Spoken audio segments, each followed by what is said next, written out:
मैं Manveer Kaur social post ਵੇਖ ਰਹੀ ਸਾਰੀ ਆਡੀਅנס ਦਾ ਸਵਾਗਤ ਕਰਦੀ ਹਾਂ। ਸੈਟਰਡੇ ਦਾ ਖਾਸ ਪ੍ਰੋਗਰਾਮ ਰਣਜੀਤ ਸਿੰਘ ਕੁੱਕੀ ਗਿੱਲ ਜੀ ਨਾਲ ਲੈ ਕੇ ਹਾਜ਼ਰ ਹਾਂ। ਗੱਲ ਕਰਾਂਗੇ ਪੰਜਾਬ ਦੇ ਵਿੱਚ ਜਥੇਦਾਰ ਸਾਹਿਬ ਵੱਲੋਂ ਬੁਲਾਈ ਗਈ ਇੱਕ ਖਾਸ ਮੀਟਿੰਗ ਦੇ ਉੱਤੇ, ਜਿਹੜਾ ਉਹਦੇ ਵਿੱਚ ਸੰਬੋਧਨ ਉਹਨਾਂ ਨੇ ਕੀਤਾ ਔਰ ਕੀ ਗੱਲਾਂ ਨਿਕਲ ਕੇ ਸਾਹਮਣੇ ਆਈਆਂ।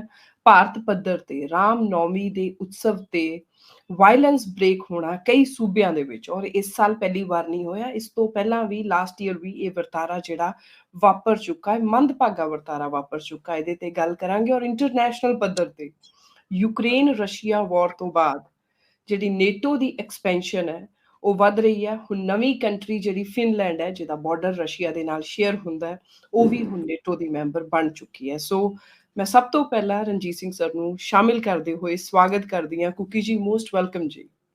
Thank you so much Manveer, good to be with you.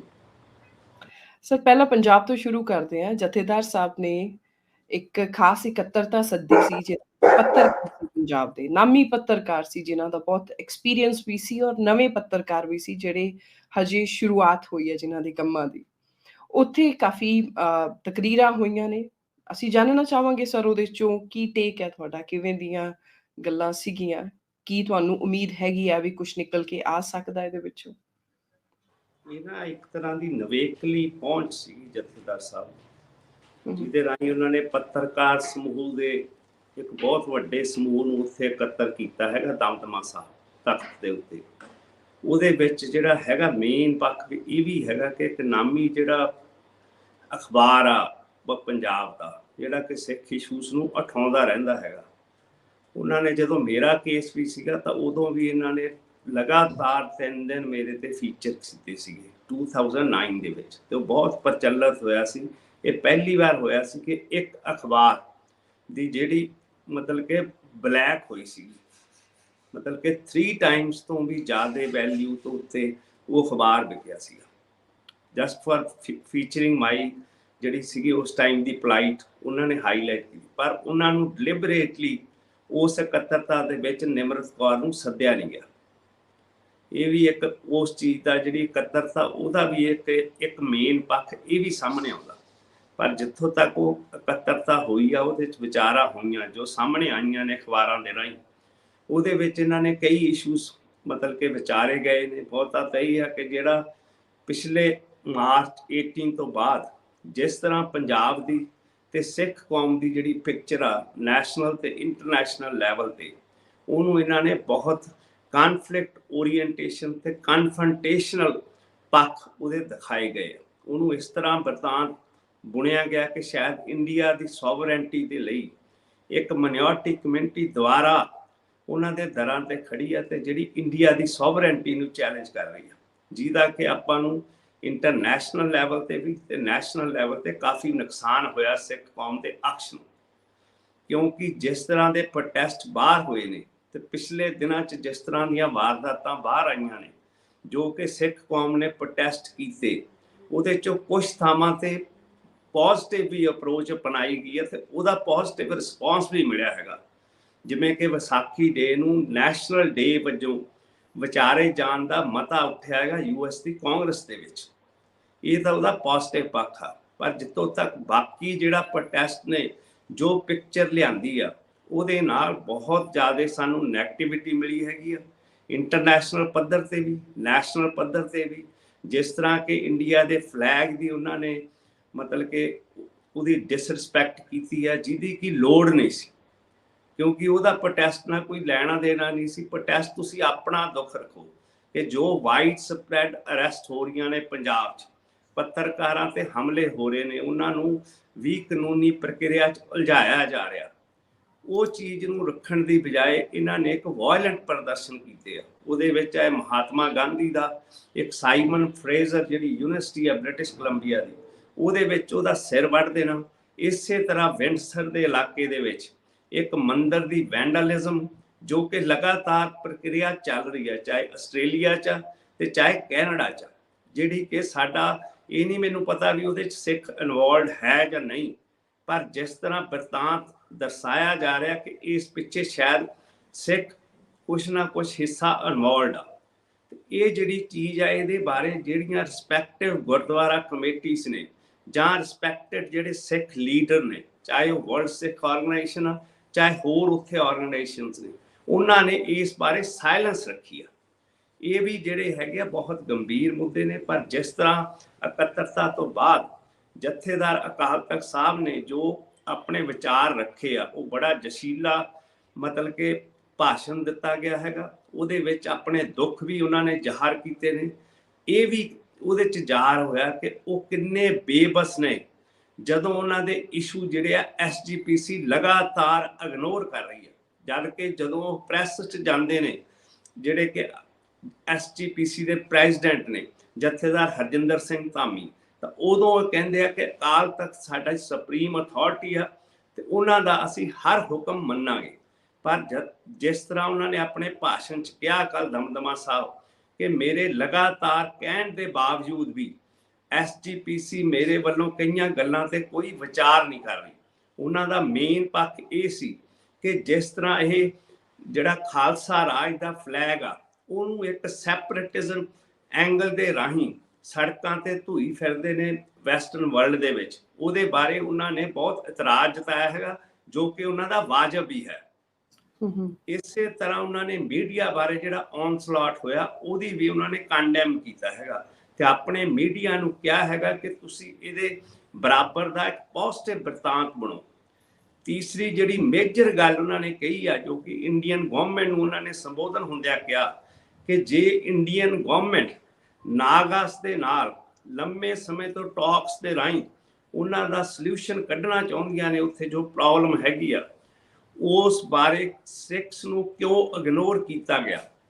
ਉਹਨਾਂ ਨੂੰ ਮੈਂ ਇਸ ਗੱਲ ਤੇ ਜ਼ਰੂਰ ਦੱਸਣਾ ਚਾਹੂੰਗਾ ਕਿ ਜੇ ਤੁਸੀਂ ਨਾਗਾਸ ਦੀ ਤੁਸੀਂ ਲੀਡਰਸ਼ਿਪ ਦੇਖੋ, ਕੀ ਆਪਣੇ ਕੋਲੇ ਕੋਈ ਈਜ਼ੀਆ ਮੂਵੀਆ ਹੈਗਾ?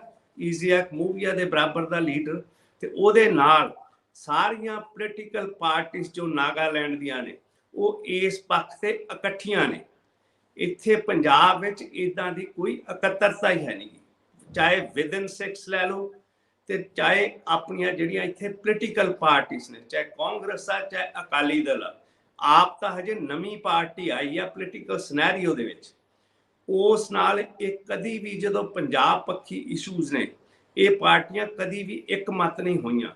ਈਵਨ ਜਿਹੜੇ ਅਕਾਲੀ ਦਲ ਹੈਗਾ, ਉਹਨਾਂ ਨੇ ਜਿਹੜੀਆਂ ਹੋਰ ਵਿਦਨ ਸਿੱਖਸ ਹੋਰ ਪੋਲੀਟੀਕਲ ਕਲਾਸਿਸ ਨੇ, ਉਹਨਾਂ ਦੇ ਨਾਲ ਇਹਨਾਂ ਨੇ ਕਦੀ ਸੰਵਾਦ ਨਹੀਂ ਰਚਾਇਆ। ਤੇ ਜਦੋਂ ਮੌਕਾ ਮਿਲਿਆ ਅਕਾਲੀ ਦਲ ਦੀ ਲੀਡਰਸ਼ਿਪ ਨੂੰ, ਉਦੋਂ ਇਹਨਾਂ ਨੇ ਲੰਗੋਵਾਲ ਦੇ ਰਾਹੀਂ ਆਪਣਾ ਜਿਹੜਾ ਉਦੋਂ ਇਹਨਾਂ ਦਾ ਪ੍ਰੈਜ਼ੀਡੈਂਟ ਸੀਗਾ, ਉਦੋਂ ਇਹਨਾਂ ਨੇ ਟੋਟਲ ਜਿਹੜੇ ਸਿੱਖ ਕੌਮ ਦੇ ਮੁੱਦੇ ਸੀਗੇ, ਜੋ ਪੰਜਾਬ ਦੇ ਮੁੱਦੇ ਸੀਗੇ, ਉਹ ਸਾਰੇ ਗਿਰਵੀ ਰੱਖਦੇ ਸੀ। ਦੂਜੇ ਪਾਸੇ ਨਾਗਾਲੈਂਡ ਦੀ ਲੀਡਰਸ਼ਿਪ ਨੇ ਜਿਹੜਾ ਉਹਨਾਂ ਦਾ 1837 ਦਾ ਡ੍ਰੀਮ ਸੀਗਾ, ਉਹਨੂੰ ਉਹਨਾਂ ਨੇ ਜਿੰਦਾ ਰੱਖਿਆ ਹੈਗਾ। ਤੇ ਅੱਜ ਵੀ ਉਹਨਾਂ ਦੀ ਮੰਗ ਦੇ ਵਿੱਚ ਉਹ ਮੇਨ ਮੁੱਦਾ ਹੈਗਾ, ਚਾਹੇ ਨਾਗਾ ਆਰਮੀ ਦਾ ਹੈਗਾ, ਚਾਹੇ ਨਾਗਾਲੈਂਡ ਦਾ ਆਪਣਾ ਫਲੈਗ ਦਾ ਹੈਗਾ, ਚਾਹੇ ਨਾਗਾਲੈਂਡ ਦਾ ਕਨਸਟੀਟਿਊਸ਼ਨ ਦਾ ਹੈਗਾ। ਇਹ ਗੱਲਾਂ ਪੰਜਾਬ ਦੇ ਪੋਲੀਟੀਕਲ ਸੀਨ ਤੋਂ ਬਿਲਕੁਲ ਮਿਸਿੰਗ ਨੇ। ਜਦ ਕਿ ਜਿਹੜੀ ਲੀਡਰਸ਼ਿਪ, ਜੇ ਆਪਾਂ ਈਜ਼ੀਆ ਖੁਣਾ ਦੀ ਗੱਲ ਕਰਦੇ, ਉਹਦੇ ਬਰਾਬਰ ਦੇਖੋ ਮੀਜ਼ੋਰਾਮ ਵਿੱਚ ਲਾਲ ਡੇਂਗਾ ਨੇ ਅਕੋਰਡ ਕੀਤਾ ਸੀਗਾ, ਜਿਹੜਾ ਕਿ ਇੱਕ ਰੈਬਲ ਲੀਡਰ ਸੀਗਾ। ਇਸੇ ਤਰ੍ਹਾਂ ਈਜ਼ੀਆ ਖੁਣੀ ਵੀ ਨਾਗਾਲੈਂਡ ਦੇ ਰੈਬਲ ਲੀਡਰਸ ਨੇ। ਤੇ ਇੱਥੇ ਜਿਹੜੇ ਲੀਡਰਸ਼ਿਪ ਉੱਠੀ ਉਹ ਸੀਗੀ ਡਾਕਟਰ ਸੋਹਣ ਸਿੰਘ, ਜਿਹੜੇ ਕਿ ਉਸ ਟਾਈਮ ਦੇ ਸਿੱਖ ਸਟਰਗਲ ਦੇ ਪ੍ਰਮੁੱਖ ਸਨ। ਹੋਰ ਇਸੇ ਤਰ੍ਹਾਂ ਦੇ ਵਸਨ ਸਿੰਘ ਜਾਫਰ ਵਰਗੇ, ਜਾਂ ਹੋਰ ਮੈਂ ਤੁਹਾਨੂੰ ਅਨੇਕਾਂ ਨਾਂ ਲੈ ਸਕਦਾ ਕਿ ਕੀ ਇਹ ਉਸ ਮਿਆਰ ਦੀ ਲੀਡਰਸ਼ਿਪ ਸਾਬਤ ਹੋਈ? ਇਹਨਾਂ ਨੇ ਸਿਰਫ ਕਨਫਿਊਜ਼ਨ ਕ੍ਰੀਏਟ ਕੀਤੀ ਆ ਸਿੱਖਸ ਦੇ ਵਿੱਚ। ਜਿੱਥੋਂ ਤੱਕ ਰਿਲੀਜੀਅਸ ਲੀਡਰਸ਼ਿਪ ਦਾ ਸਵਾਲ ਆ, ਉਹਨਾਂ ਨੇ ਤਾਂ ਜਿਹੜਾ ਸਾਡਾ ਸੋਵਰਨ ਤਖਤ ਸੀਗਾ ਉਹਨੂੰ ਗੁਰਦੁਆਰੇ ਦੀ ਸ਼ੇਪ ਦਿੱਤੀ ਹੈਗੀ ਆ, ਜਦ ਕਿ ਉਹ ਗੁਰਦੁਆਰਾ ਨਹੀਂ, ਸਾਡਾ ਸੋਵਰੈਂਟੀ ਦਾ ਤਖਤ ਸੀਗਾ ਜੋ ਕਿ ਗੁਰੂ ਹਰਗੋਬਿੰਦ ਸਾਹਿਬ ਨੇ ਸਿਰਜਿਆ ਸੀਗਾ। ਉਸ ਨੂੰ ਵੀ ਇਹਨਾਂ ਨੇ 1925 ਦਾ ਜਿਹੜਾ ਗੁਰਦੁਆਰਾ ਰਿਫਾਰਮ ਐਕਟ ਬਣਿਆ ਸੀਗਾ ਉਹਦੇ ਅਧੀਨ ਲਿਆ ਕੇ ਖੜਾ ਕਰਤਾ, ਤੇ ਜਿਸ ਬਾਰੇ ਕਦੀ ਵੀ ਇਹਨਾਂ ਨੇ ਕਰੈਕਸ਼ਨ ਕਰਨੀ ਨਹੀਂ ਚਾਹੀ। ਇਹ ਤਾਂ ਹੈਗਾ ਇਹਨਾਂ ਦੀ ਪੋਲਿਟਿਕਸ। ਪਰ ਜੇ ਹੁਣ ਜਥੇਦਾਰ ਇਹ ਇਸ਼ੂ ਉਠਾ ਰਹੇ ਨੇ ਤਾਂ ਉਹਨਾਂ ਨੂੰ ਜੋ ਮੈਂ ਮੁੱਦੇ ਉਠਾ ਰਿਹਾ ਤੇ ਉਹਨਾਂ ਤੇ ਵੀ ਕੋਈ ਨਾ ਕੋਈ ਆਨਸਰ ਦੇਣਾ ਚਾਹੀਦਾ। ਤਾਂ ਹੀ ਡਿਲੀਬਰੇਟਲੀ ਮੇਰੇ ਵਰਗਿਆਂ ਨੂੰ ਇਹ ਕਦੀ ਇਸ ਤਰ੍ਹਾਂ ਦੀ ਇਕੱਤਰਤਾ 'ਚ ਸਾਦੇ ਨਹੀਂਗੇ, ਕਿਉਂਕਿ ਸਾਨੂੰ ਤਾਂ ਇਹ ਸਿੱਖ ਹੀ ਨਹੀਂ ਮੰਨਦੇ। ਜਦੋਂ ਮੈਂ SGPC ਦਾ ਇਸ਼ੂ ਉਠਾਇਆ ਆਪਣੀ ਲਾਸਟ ਇੰਟਰਵਿਊ ਦੇ ਵਿੱਚ ਕਿ ਜੇ ਉਹ ਮਿੰਨੀ ਪਾਰਲੀਮੈਂਟ ਆ ਤਾਂ ਉਹਦੀਆਂ ਹਾਊਸ ਦੀਆਂ ਰੈਗੂਲਰ ਮੀਟਿੰਗਸ ਕਿਉਂ ਨਹੀਂ ਹੁੰਦੀਆਂ, ਉਹਦੇ ਬਾਰੇ ਇਹਨਾਂ ਦਾ ਇੱਕ ਪ੍ਰੋਮੀਨੈਂਟ ਅਕਾਲੀ ਲੀਡਰ ਕਹਿ ਰਹੇ ਨੇ ਕਿ ਸਾਡੀ ਤਾਂ ਜੀ ਐਗਜ਼ੈਕਟਿਵ ਕਮੇਟੀ ਦੀ ਹਰ ਮਹੀਨੇ ਮੀਟਿੰਗ ਹੁੰਦੀ ਆ, ਅਸੀਂ ਤਾਂ ਉਹ ਸੰਦਰਭ ਅਪਣਾ ਰਹੇ ਹਾਂ। ਹੁਣ ਮੈਨੂੰ ਇਹ ਦੱਸੋ ਵੀ ਜਿਹੜੀ ਪਾਰਲੀਮੈਂਟ ਆ ਉਹਦੇ ਵਿੱਚ ਸਿਰਫ ਕੈਬਨਿਟ ਦੀ ਮੀਟਿੰਗ ਹੁੰਦੀ ਆ ਕਿ ਮੈਂਬਰਸ ਦੀ ਮੀਟਿੰਗ ਹੁੰਦੀ ਆ, ਜਦ ਕਿ ਮੈਂਬਰਸ਼ਿਪ ਦੀ ਜਨਰਲ ਹਾਊਸ ਦੀ ਸਿਰਫ 2 ਵਾਰ ਮੀਟਿੰਗ ਹੁੰਦੀ ਹੈ SGPC ਦੇ ਵਿੱਚ, ਜਿਹੜੀ ਕਿ ਰੈਗੂਲਰ ਹੋਣੀ ਚਾਹੀਦੀ ਆ। ਜੇ ਤੁਸੀਂ ਇਹਨੂੰ ਆਪਣੀ ਪਾਰਲੀਮੈਂਟ 6 ਦੀ ਮੰਨਦੇ ਆ ਤਾਂ ਹੀ ਉਹਦੇ ਵਿੱਚੋਂ ਆਪਣੀ ਕੋਈ ਲੀਡਰਸ਼ਿਪ ਉੱਭਰ ਸਕੂਗੀ। ਇਸੇ ਤਰ੍ਹਾਂ ਸਿੱਖ ਸਟਰਗਲ ਦੇ ਦੌਰਾਨ ਹੋਇਆ, ਹੁਣ ਜਿਵੇਂ ਸਰਬੱਤ ਖਾਲਸੇ ਦਾ ਇਸ਼ੂ ਉੱਠਿਆ ਸੀਗਾ, ਇਸ ਤਰ੍ਹਾਂ ਦੇ ਬਰਤਾਂਤ ਕਿੰਨੀ ਵਾਰ ਫੇਕ ਇਦਾਂ ਦੇ ਨੈਰੇਟਿਵ ਬੁਣੇ ਗਏ।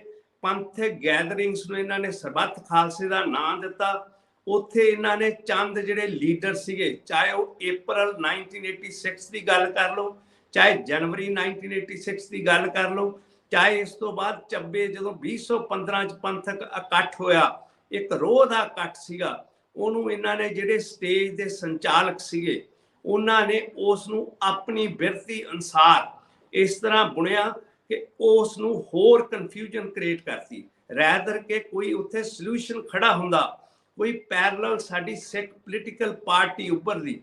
ਇਹ ਲਗਾਤਾਰ ਬਿਰਤਾਂਤ ਜਿਹੜਾ ਹੈਗਾ, ਇਸ ਬਾਰੇ ਜਥੇਦਾਰ ਅਕਾਲ ਤਖਤ ਸਾਹਿਬ ਨੂੰ ਬੋਲਣਾ ਚਾਹੀਦਾ ਕਿ ਪਹਿਲੇ ਤਾਂ ਜਿਹੜਾ ਤਖਤ ਆ ਉਹਦੀ ਸੋਵਰੈਂਟੀ ਨੂੰ ਬਹਾਲ ਕਰਨਾ ਚਾਹੀਦਾ, ਤਾਂ ਕਿ ਜਿਹੜੇ ਉੱਥੇ ਮੁੜ ਕੇ ਜਥੇਦਾਰ ਬਣ ਉਹ ਇਸ ਮੁੱਦੇ ਤੇ ਆਪਣਾ ਪਹਿਰਾ ਦੇਣ।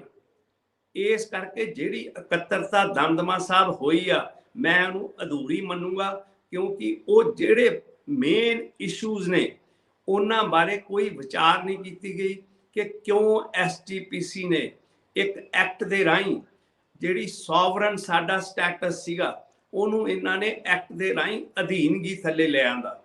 ਜਿਹੜੀਆਂ ਹਾਊਸ ਦੀਆਂ ਪ੍ਰੋਸੀਡਿੰਗਸ ਰੈਗੂਲਰ ਹੋਣੀਆਂ ਚਾਹੀਦੀਆਂ ਨੇ, ਉਸ ਬਾਰੇ ਪਿਛਲੇ 100 ਸਾਲ ਤੋਂ ਕਦੀ ਵਿਚਾਰਿਆ ਹੀ ਨਹੀਂ ਗਿਆ। ਤੇ ਜੇ ਨਾਗਾਸ ਦੇ ਨਾਲ ਕੰਪੈਰੀਜ਼ਨ ਕਰਨਾ ਤਾਂ ਉਹਨਾਂ ਨੂੰ ਦੇਖ ਲਓ ਆਪਣਾ ਸਟੇਟਸ ਲੀਡਰਸ਼ਿਪ ਦਾ ਤੇ ਉਹਨਾਂ ਦੀ ਲੀਡਰਸ਼ਿਪ ਦਾ ਸਟੇਟਸ ਜਿਹੜਾ ਕਿ ਉਹਨਾਂ ਨੇ ਲਗਾਤਾਰ ਮੇਨਟੇਨ ਕੀਤਾ। ਜਿਸ ਤਰ੍ਹਾਂ ਦਾ ਅੱਜ ਕੱਲ੍ਹ ਬਾਹਰੋਂ ਰੈਫਰੈਂਡਮ ਦੀਆਂ ਗੱਲਾਂ ਕਰ ਰਹੇ ਨੇ, ਉਹ ਟੋਟਲੀ ਫਾਲਸ ਨੈਰੇਟਿਵਸ ਨੇ। ਜੇ ਰੈਫਰੈਂਡਮ ਬਾਰੇ ਗੱਲ ਕਰਨੀ ਆ, ਪਹਿਲੇ ਸਕਾਟਲੈਂਡ ਦਾ ਜਾ ਕੇ ਪੜ੍ਹ ਲਓ ਕਿ ਕਿਸ ਤਰ੍ਹਾਂ ਰੈਫਰੈਂਡਮ ਹੁੰਦੇ ਨੇ। ਮੈਂ ਹੁਣ ਇੱਥੋਂ ਦੀ ਇੱਕ ਪ੍ਰੋਮੀਨੈਂਟ ਸਿੱਖ ਪਾਰਟੀ ਹੈ, ਭਾਵੇਂ ਉਹ ਛੋਟੇ ਪੱਧਰ ਦੀ ਪਾਰਟੀ ਆ, ਪਰ ਉਹ ਅਕਸਰ ਸਿੱਖਸ ਦੇ ਆਪਣੇ ਆਪ ਨੂੰ ਕਸਟੋਡੀਅਨਸ ਕਹਿੰਦੇ ਨੇ। ਉਹਨਾਂ ਦੀ ਜਿਹੜੀ ਹੁਣ ਲਾਸਟ ਪ੍ਰੈਸ ਕਾਨਫਰੰਸ ਹੋਈ ਆ, ਉਹਦੇ ਚੋਂ ਮੰਗ ਕਰ ਰਹੇ ਕਿ ਸਾਡਾ ਯੂਨਾਈਟਿਡ ਨੇਸ਼ਨਸ ਸਾਡਾ ਪਲੈਬਸਾਈਟ ਕਰਾਵੇ। ਉਹ ਕਿਸ ਤਰ੍ਹਾਂ ਦੇ ਬਰਤਾਂਤ ਜਿਹੜੇ ਫਾਲਸਲੀ, ਜਿਹੜੇ ਫਾਲਸਹੁੱਡ ਨੂੰ ਪ੍ਰਮੋਟ ਕਰਦੇ ਨੇ, ਹਜੇ ਵੀ ਅੱਜ ਦੇ ਯੁੱਗ ਦੇ ਵਿੱਚ ਇਸ ਤਰ੍ਹਾਂ ਦੇ ਬਰਤਾਂਤ ਬਣ ਰਹੇ ਨੇ। ਜੇ ਰੈਫਰੈਂਡਮ ਕਰਾਉਣਾ ਜਾਂ ਮੰਗ ਰੱਖਣੀ ਆ, ਪਹਿਲੇ ਆਪਾਂ ਨੂੰ ਉਸ ਤੱਕ ਦੇ ਹਾਣੀ ਹੋਣਾ ਪਊਗਾ ਕਿ ਕੀ ਆਪਾਂ ਨੂੰ ਪਹਿਲੇ ਪੰਜਾਬ ਦੇ ਲੋਕ ਅਸੈਪਟ ਕਰਦੇ ਨੇ, ਉਸ ਤੋਂ ਬਾਅਦ ਹੀ ਅਸੀਂ ਇੰਡੀਅਨ ਗਵਰਨਮੈਂਟ ਦੇ ਨਾਲ ਨੈਗੋਸ਼ੀਏਸ਼ਨ ਦੇ ਰਾਹੀਂ ਇਹ ਮੰਗ ਰੱਖ ਸਕਦੇ ਆ। ਇੱਥੇ ਯੂਨਾਈਟਿਡ ਨੇਸ਼ਨਸ ਕਿੱਥੋਂ ਆ ਗਿਆ? ਜੇ ਕੁਰਦਿਸਤਾਨ ਇਰਾਕ ਦੇ ਵਿੱਚ ਰੈਫਰੈਂਡਮ ਹੋਇਆ ਇਰਾਕ ਵਾਰ ਤੋਂ ਬਾਅਦ, ਤਾਂ ਉਹਨਾਂ ਨੇ ਉੱਥੋਂ ਦੇ ਲੋਕਾਂ ਦੀ ਸਹਿਮਤੀ ਨਾਲ ਹੋਇਆ ਸੀ ਤੇ ਉਹਨਾਂ ਨੇ 99.9% ਲੋਕਾਂ ਦਾ ਹਮਾਇਤ ਹਾਸਲ ਕੀਤੀ ਸੀ, ਭਾਵੇਂ ਉਹਨਾਂ ਨੂੰ ਹਜੇ ਤੱਕ ਯੂਨਾਈਟਿਡ ਨੇਸ਼ਨਸ ਨੇ ਰੈਕੋਗਨਾਈਜ਼ ਨਹੀਂ ਕੀਤਾ। ਇਸੇ ਤਰ੍ਹਾਂ ਕੈਟਾਲੋਨੀਆ ਸਪੇਨ 'ਚ ਦੇਖ ਲਓ ਕਿ ਕਿਸ ਤਰ੍ਹਾਂ ਉੱਥੇ ਰੈਫਰੈਂਡਮ ਦਾ ਇਸ਼ੂ ਮਤਲਬ ਕਿ ਉਹਨਾਂ ਨੇ ਲਾਗੂ ਕੀਤਾ, VOTING ਹੋਈ ਅਗੇਂਸਟ ਦਾ ਵਿਸ਼ੇਸ ਆਫ ਦਾ ਸਪੇਨ ਗਵਰਨਮੈਂਟ, ਪਰ ਫਿਰ ਵੀ ਉਹਨਾਂ ਨੇ ਉਹ ਕਰਾਇਆ ਤੇ ਉੱਥੋਂ ਦੇ ਲੋਕਾਂ ਦੀ ਜੋ ਮੰਗ ਸੀਗੀ ਕਿ ਅਸੀਂ ਸੈਪਰੇਟ ਸਟੇਟ ਚਾਹੁੰਦੇ ਹਾਂ ਕੈਟਾਲੋਨੀਆ ਵਿਦਨ ਸਪੇਨ, ਉਹਦੀ ਹਮਾਇਤ ਉਹਨਾਂ ਨੂੰ ਪੂਰਨ ਤੌਰ ਤੇ ਲੋਕਾਂ ਦੀ ਹਮਾਇਤ ਨਾਲ ਹਾਸਲ ਹੋਈ। ਉਹਨੂੰ ਵੀ ਹਜੇ ਤੱਕ ਕੋਈ ਰੈਕੋਗਨੀਸ਼ਨ ਨਹੀਂ ਮਿਲੀ ਹੋਈ, ਪਰ ਉਹ ਹਜੇ ਵੀ ਉਹ ਲੋਕ ਉਸੇ ਮੰਗ ਤੇ ਖੜੇ ਨੇ। ਉਹ ਮੰਗ ਦੇ ਵਿੱਚ ਵੇਟੇਜ ਤਾਂ ਹੈਗੀ ਆ ਕਿ ਉਹਦੇ ਮਗਰ ਲੋਕਾਂ ਦੀ ਆਵਾਜ਼ ਆ। ਇੱਥੇ ਤਾਂ ਜਿਹੜੇ ਸਿੱਖ ਕੌਮ ਦੇ ਅੰਦਰ ਆ, ਇੱਥੇ ਸੋ ਮੈਨੀ ਸੈਲਫ ਕਸਟੋਡੀਅਨਸ ਨੇ ਜਿਨ੍ਹਾਂ ਦੀ ਕੋਈ ਹਿਸਟਰੀ ਨਹੀਂ ਹੈਗੀ, ਕੋਈ ਉਹਨਾਂ ਦਾ ਆਪਣਾ ਇਤਿਹਾਸ ਨਹੀਂ ਹੈਗਾ, ਸਵਾਏ ਕਨਫਿਊਜ਼ਨ ਕ੍ਰੀਏਟ ਕਰਨ ਲਈ ਉਹ ਆਪਣੀਆਂ ਸਟੇਜਸ ਨੂੰ ਵਰਤਦੇ ਨੇ। ਪੰਜਾਬ ਦੇ ਵਿੱਚ ਜਿਸ ਤਰ੍ਹਾਂ ਦੇ ਨਾਲ ਵਰਦੀ ਵਾਲਿਆਂ ਦੀ ਡਿਪਲੋਇਮੈਂਟ ਹੈ, ਐਵੇਂ ਲੱਗਦਾ ਹੈ ਕਿ ਪੰਜਾਬ ਬਿਨਾਂ ਇਹਨਾਂ ਵਰਦੀ ਵਾਲਿਆਂ ਤੋਂ, ਬਿਨਾਂ ਬੰਦੂਕਧਾਰੀ ਪੁਲਿਸ ਦੇ, ਸੀਆਰਪੀਐਫ ਦੇ ਇਹਨਾਂ ਨੌਜਵਾਨਾਂ ਤੋਂ ਬਿਨਾਂ ਪੰਜਾਬ ਅਨਸਟੇਬਲ ਹੋ ਜਾਏਗਾ। ਇਹ ਜੋ ਪੰਜਾਬ ਨੂੰ ਗੈਰੀਸਨ ਸਟੇਟ ਦਿਖਾਉਣ ਦੀਆਂ ਕੋਸ਼ਿਸ਼ਾਂ ਨੇ, ਇਹ ਇਮੇਜ ਵੀ ਪੰਜਾਬ ਦੇ ਲਈ ਸਹੀ ਨਹੀਂ ਹੈ। ਸਰ, ਮੈਂ ਇੱਕ ਤੁਹਾਡੇ ਨਾਲ ਇਸੇ ਮਸਲੇ ਨਾਲ ਜੁੜਿਆ ਇੱਕ ਸਵਾਲ ਪੁੱਛਣਾ ਚਾਹੁੰਦੀ ਹਾਂ ਕਿ ਜਿਹੜੇ ਪੱਤਰਕਾਰ ਨੇ, ਉਹਨਾਂ ਪੱਤਰਕਾਰਾਂ ਦਾ ਕਿਸੇ ਵੀ ਧਰਮ ਜਾਂ ਧਾਰਮਿਕ ਆਗੂ ਤੋਂ ਇੱਕ ਸ਼ਰਧਾ, ਭਾਵਨਾ, ਸਤਿਕਾਰ, ਮਾਣ ਅਕਾਲ ਤਖਤ ਸਾਹਿਬ ਦੇ ਜਥੇਦਾਰ ਦਾ ਜਾਂ ਕਿਸੇ ਵੀ ਧਰਮ ਦੇ ਵਿੱਚ ਜੋ ਵੀ ਅਹੁਦਾ ਹੈ ਉਹਨਾਂ ਦਾ ਇੱਕ ਸਾਈਡ ਤੇ ਹੈ, ਪਰ ਪੱਤਰਕਾਰਾਂ ਦਾ ਉਹਨਾਂ ਤੇ ਨਿਰਭਰ ਕਰਨਾ ਕਿੰਨਾ ਕੁ ਜਾਇਜ਼ ਹੈ ਇੱਕ ਸੈਕੂਲਰ ਦੇਸ਼ ਦੇ ਵਿੱਚ, ਜਿੱਥੇ ਧਰਮ ਦੀਆਂ ਗੱਲਾਂ, ਧਰਮ ਦੀ ਰਾਜਨੀਤੀ ਨੂੰ ਦੂਰ ਕਰਨ ਦਾ ਕੰਮ ਵੀ ਪੱਤਰਕਾਰੀ ਦਾ ਹੀ ਇਟਸੈਲਫ ਹੈਗਾ ਆ। ਇਹ ਜਿਹੜਾ ਚੱਲ ਰਿਹਾ ਨਾ ਬਰਤਾਂਤ, ਮੈਂ ਇਹਦੇ ਕੁਝ ਕਹਿਣ ਤੋਂ ਪਹਿਲੇ ਬਈ ਮਾਰਟਨ ਲੂਥਰ ਦਾ ਬੜੇ ਕਹੇ ਹੋਏ ਮਹੱਤਵਪੂਰਨ ਵਰਡਸ ਨੇ ਕਿ ਸਾਡਾ ਜੀਵਨ ਉਸ ਦਿਨ ਖਤਮ ਹੋਣ ਲੱਗਦਾ ਜਿਸ ਦਿਨ ਅਸੀਂ ਮਹੱਤਵਪੂਰਨ ਮੁੱਦਿਆਂ ਤੇ ਚੁੱਪ ਸਾਧ ਲੈਂਦੇ ਹਾਂ। ਇੱਥੇ ਵੀ ਪੰਜਾਬ ਦੇ ਅੰਦਰ ਬੜੀ ਗੰਭੀਰ ਚੁੱਪ ਹੈਗੀ ਆ। ਇੱਥੇ ਜਿਹੜੀ ਚੁੱਪ ਹੈ ਨਾ, ਉਹ ਕਾਲੇ ਹਨੇਰੇ ਵਰਗੀ ਹੈ। ਉਹ ਜਿਹੜਾ ਬਰਤਾਂਤ ਬੁਣਿਆ ਹੈਗਾ ਇੱਥੋਂ ਦੀ ਲੀਡਰਸ਼ਿਪ ਨੇ, ਉਹ ਚੀਜ਼ ਜਿਹੜੀ ਹੈਗੀ ਆ ਸਾਡੇ ਪੰਜਾਬ ਦੇ ਲਈ ਕੋਈ ਮਤਲਬ ਕਿ ਅਸਾਰੂ ਸੋਚ ਨਹੀਂ ਹੈਗੀ, ਕਿਉਂਕਿ ਚੁੱਪ ਜਿਹੜੀ ਹੁੰਦੀ ਆ ਉਹ ਹਮੇਸ਼ਾ ਹਮਾਇਤ ਮੰਨੀ ਜਾਂਦੀ ਆ।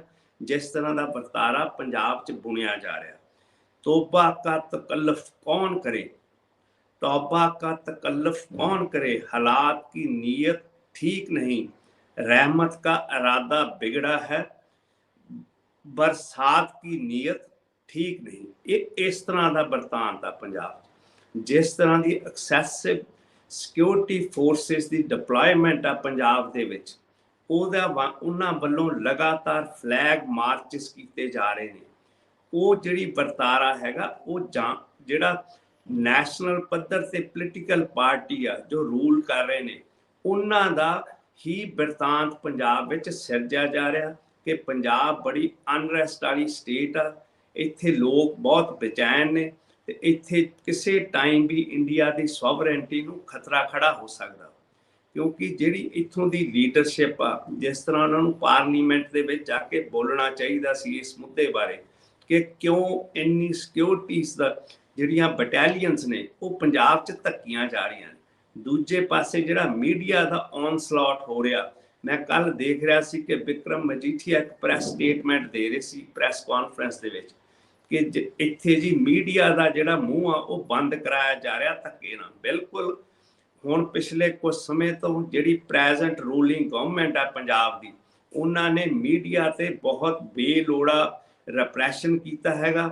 ਈਵਨ ਮੇਰਾ ਇੱਕ ਪ੍ਰੋਗਰਾਮ ਦਾ ਹੋਸਟ ਸਕਨੈਪ ਸਿੱਧੂ, ਉਹਨੂੰ ਵੀ ਘਰੋਂ ਚੁੱਕਿਆ ਗਿਆ, ਉਹਦੇ ਤੇ ਬੇਲੋੜੀਆਂ ਧਾਰਾਵਾਂ ਲਾਈਆਂ ਗਈਆਂ ਨੇ।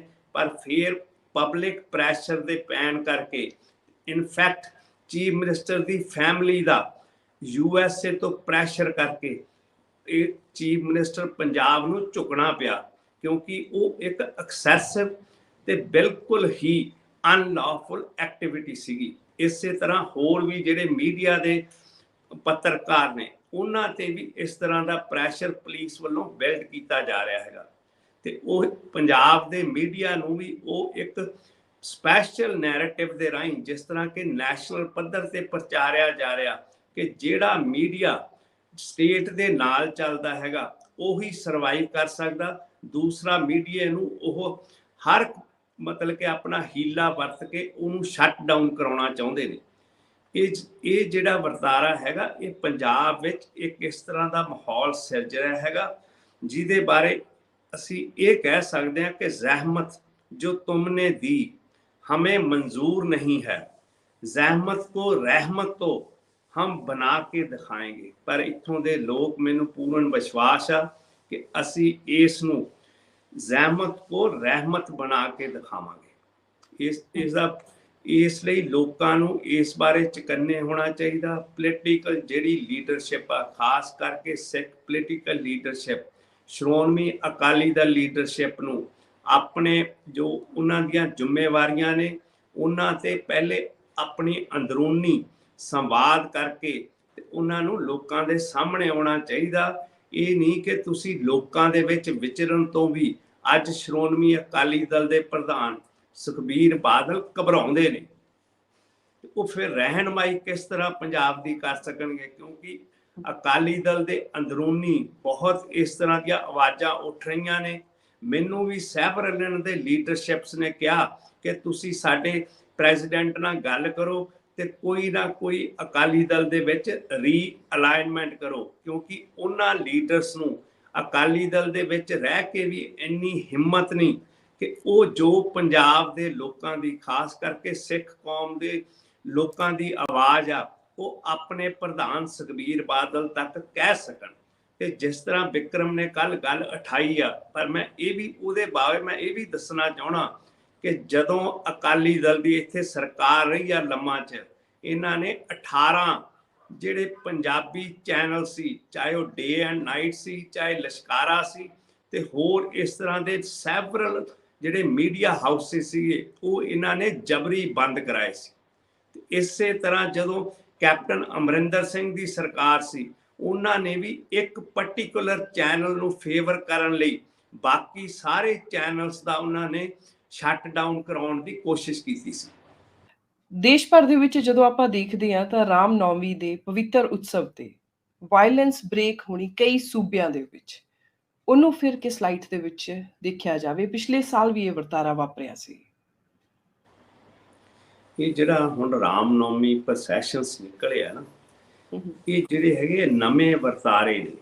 ਚਾਹੇ ਆਪਾਂ ਆਪਣੇ ਪੰਜਾਬ 'ਚ ਦੇਖ ਲਈਏ, ਜਿਹੜਾ ਕਾਵੜੀਆਂ ਦਾ ਹੁਣ ਜਲੂਸ ਨਿਕਲਦਾ ਵੀ ਪਾਣੀ ਲੈ ਕੇ ਆਉਣਾ, ਇਹ ਵਰਤਾਰੇ ਨਵੇਂ ਉਤਪੰਨ ਹੋਏ ਨੇ ਪਿਛਲੇ ਕੁਝ ਸਾਲਾਂ 'ਚ।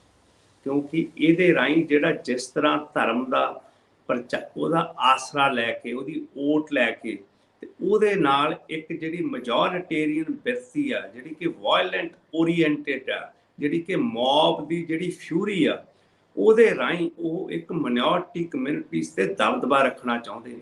ਹੁਣ ਜਿਹੜੀ ਰਾਮ ਨੌਮੀ ਦੇ ਵੇਲੇ ਜੋ ਹਿੰਸਾ ਹੋਈ ਆ, ਇੱਥੋਂ ਤੱਕ ਕਿ ਇੱਕ ਮਦਰਸਾ, ਇੱਕ ਲਾਇਬ੍ਰੇਰੀਜ਼ ਤੱਕ ਵੀ ਸਾੜੀਆਂ ਗਈਆਂ ਨੇ, ਜੋ ਕਿ ਇੱਕ ਪਾਰਟਿਕੂਲਰ ਕਮਿਊਨਿਟੀ ਦੇ ਨਾਲ ਸੰਬੰਧਿਤ ਨੇ।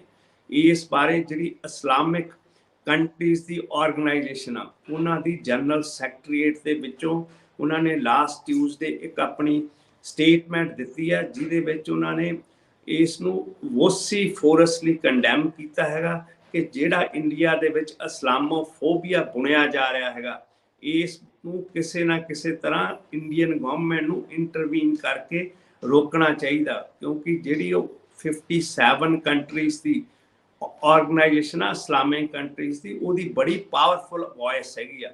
ਤੇ ਇੰਡੀਆ ਦਾ ਉਸ ਜਿਹੜੇ ਕੰਟਰੀਜ਼ ਆ ਉਹਨਾਂ ਨਾਲ ਇਹਨਾਂ ਦਾ ਟ੍ਰੇਡ ਵੀ ਕਾਫੀ ਜ਼ਿਆਦਾ ਟ੍ਰੇਡ ਆ ਇੰਡੀਆ ਦਾ, ਜਿਹੜਾ ਉਸ ਕੰਟਰੀਜ਼ ਦੇ ਨਾਲ ਇਹਨਾਂ ਦੇ ਸੰਬੰਧ ਨੇ। ਤੇ ਇਸ ਕਰਕੇ ਜੇ ਇਸ ਤਰ੍ਹਾਂ ਦੀ ਉਹਨਾਂ ਵੱਲੋਂ ਆਵਾਜ਼ ਉੱਠ ਰਹੀ ਆ, ਉਹਦੀ ਕਾਫੀ ਮਹੱਤਤਾ ਹੈਗੀ ਆ। ਭਾਵੇਂ ਕਿ ਇੰਡੀਅਨ ਗਵਰਨਮੈਂਟ ਦੇ ਜਿਹੜੇ ਐਕਸਟਰਨਲ ਅਫੇਅਰਸ ਮਿਨਿਸਟਰੀ ਦੇ ਸਪੋਕਸਮੈਨ ਨੇ ਬਾਗਚੀ, ਉਹਨਾਂ ਨੇ ਕਿਹਾ ਕਿ ਇਹ ਬੇਲੋੜੀ ਸਟੇਟਮੈਂਟ ਆ, ਇਹ ਸਾਡੇ ਇੰਟਰਨਲ ਮੈਟਰਸ ਦੇ ਵਿੱਚ ਇੰਟਰਫੇਰੈਂਸ ਨੇ। ਇਹ ਇੱਕ ਇਹਨਾਂ ਦੀ ਸੈੱਟ ਪ੍ਰੋਸੀਜਰ ਦੀ ਸਟੇਟਮੈਂਟ ਆ, ਜਿਹੜੀ ਕਿ ਕੋਈ ਵੀ ਜਦੋਂ ਇੰਟਰਨੈਸ਼ਨਲ ਲੈਵਲ ਤੇ ਇੰਡੀਆ ਬਾਰੇ ਗੱਲ ਉੱਠਦੀ ਆ ਤੇ ਉਸ ਨੂੰ ਉਹਦਾ ਜਵਾਬ ਇਸੇ ਤਰ੍ਹਾਂ ਹੀ ਸਿਮਿਲਰ ਪੈਟਰਨ ਤੇ ਦਿੰਦੇ ਨੇ। ਇਸ ਤੋਂ ਜਿਹੜਾ ਇਲਾਵਾ ਮੇਨ ਇਸ਼ੂ ਉੱਠਿਆ ਨਾ ਪਿਛਲੇ ਦਿਨਾਂ 'ਚ, ਉਹ ਯੂਪੀ ਦੇ ਵਿੱਚ May 23, 1987 ਨੂੰ ਬਹੁਤ ਵੱਡੇ ਪੱਧਰ ਤੇ ਪੁਲਿਸ ਦੀ ਬਰੂਟੈਲਿਟੀ ਹੋਈ ਸੀ ਮਲਿਆਣਾ ਦੇ ਵਿੱਚ। ਉਦੋਂ ਜਿਹੜਾ ਇਹਨਾਂ ਨੇ ਸੀ, ਜਿਹੜੀ ਯੂਪੀ ਦੀ ਪੁਲਿਸ ਸੀਗੀ, ਉਹਨਾਂ ਨੇ 68 ਮੁਸਲਿਮਸ ਨੂੰ ਮਤਲਬ ਕਿ ਪੁਆਇੰਟ ਬਲੈਂਕਲੀ ਸ਼ਾਟ ਡੈਡ ਕਰਤਾ ਸੀਗਾ। ਤੇ ਉਸ ਤੋਂ ਬਾਅਦ 41 ਜਿਹੜੇ ਪੁਲਿਸ ਵਾਲੇ ਸੀ ਉਹ ਚਾਰਜ ਹੋਏ ਸੀਗੇ, ਉਹ ਵੀ ਆਫਟਰ ਲੌਂਗ, ਜਦੋਂ ਤੱਕ ਆਵਾਜ਼ ਉੱਠਦੀ ਰਹੀ, ਫਿਰ ਉਹਨਾਂ ਨੂੰ ਸੁਣਨਾ ਪਿਆ ਤੇ ਫਿਰ ਕੇਸ ਰਜਿਸਟਰ ਹੋਇਆ ਸੀਗਾ। ਇੱਕ ਦਿਨ ਪਹਿਲੇ May 23 ਤੋਂ May 22, 1987 ਨੂੰ, ਉਦੋਂ ਵੀ ਹਾਸ਼ਮਪੁਰਾ ਜਿਹੜਾ ਉਹਦੇ ਨਾਲ ਹੀ ਇਲਾਕਾ ਹੈਗਾ ਮਲਿਆਣਾ ਦੇ, ਉੱਥੋਂ 48 ਜਿਹੜੇ ਸੀਗੇ ਮੁਸਲਿਮਸ ਚੱਕੇ ਗਏ ਸੀਗੇ ਪੁਲਿਸ ਵੱਲੋਂ। ਉਸ ਤੋਂ ਬਾਅਦ ਉਹਨਾਂ ਨੂੰ ਪੁਲਿਸ ਕਸਟਡੀ ਦੇ ਵਿੱਚ ਸ਼ਾਟ ਡੈਡ ਕਰ ਦਿੱਤਾ ਗਿਆ ਸੀ, ਜਿਹਦਾ ਅੱਜ ਤੱਕ ਕੋਈ ਕਿਸੇ ਤਰ੍ਹਾਂ ਦਾ ਵੀ ਕੋਈ ਥਾਂ ਪਤਾ ਨਹੀਂ ਲੱਗਿਆ। ਪਰ ਜਿਹੜਾ ਪਹਿਲੇ 68 ਮੁਸਲਿਮਸ ਮਾਰੇ ਸੀਗੇ ਉਹਨਾਂ ਬਾਰੇ ਫਿਰ ਕੇਸ ਜਦੋਂ ਚੱਲਿਆ ਤੇ ਉਹਦਾ ਪਿਛਲੇ ਦਿਨਾਂ 'ਚ ਫੈਸਲਾ ਆਇਆ ਹੈਗਾ, ਜਿਹਦੇ ਵਿੱਚ ਟੋਟਲ 41 ਜਿਹੜੇ ਅਕਿਊਜ਼ ਸੀਗੇ ਉਹ ਸਾਰੇ ਓਕੇਟ ਕਰ ਦਿੱਤੇ ਗਏ ਨੇ, ਬਰੀ ਕਰ ਦਿੱਤੇ ਗਏ ਨੇ। ਤੇ ਉੱਥੇ ਜੱਜ ਨੇ ਬੜੀਆਂ ਸਟਰੋਂਗ ਟਿੱਪਣੀਆਂ ਕੀਤੀਆਂ ਨੇ ਕਿ ਇਹ ਮੈਨੂੰ ਇਸ ਲਈ ਬਰੀ ਕਰਨੇ ਪਏ ਨੇ ਕਿਉਂਕਿ ਜਿਹੜਾ ਐਵੀਡੈਂਸ ਪ੍ਰੋਸੀਕਿਊਸ਼ਨ ਨੇ ਪੁੱਟ ਅਪ ਕੀਤਾ ਤੇ ਜਿਸ ਤਰ੍ਹਾਂ ਦੀ ਪੁਲਿਸ ਨੇ ਇਨਵੈਸਟੀਗੇਸ਼ਨ ਕੀਤੀ ਉਹ ਇਸ ਤਰ੍ਹਾਂ ਸੀ ਕਿ ਜਿਵੇਂ ਜਿਹੜੇ ਅਕਿਊਜ਼ ਨੇ ਉਹਨਾਂ ਨੂੰ ਹੀ ਫੇਵਰ ਕਰਦੀ ਸੀ।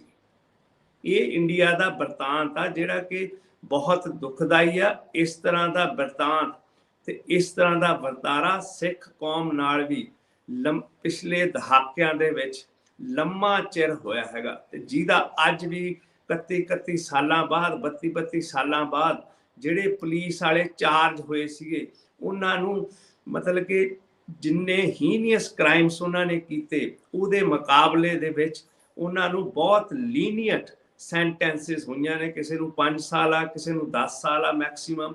ਤੇ ਉਦੋਂ ਵੀ ਹੈਗਾ ਕਿ ਜਿਹੜੇ ਪੁਲਿਸਮੈਨ ਅਕਿਊਜ਼ ਨੇ ਉਹਨਾਂ ਨੂੰ ਸਕਸੈਸਿਵ ਸਟੇਟ ਗਵਰਨਮੈਂਟਸ ਨੇ, ਈਵਨ ਸ਼੍ਰੋਮਣੀ ਅਕਾਲੀ ਦਲ ਦੀ ਗਵਰਨਮੈਂਟ ਨੇ ਉਹਨਾਂ ਨੂੰ ਸਟੇਟ ਐਕਸਪੈਂਸਿਸ ਤੇ ਉਹਨਾਂ ਦੇ ਕੇਸ ਲੜੇ ਨੇ ਜਿਹੜੇ ਕਿ ਇਸ ਪੁਲਿਸ ਬਰਟੈਲਿਟੀ ਦੇ ਵਿੱਚ ਮੇਨ ਕਲਪਰੇਟ ਸੀਗੇ।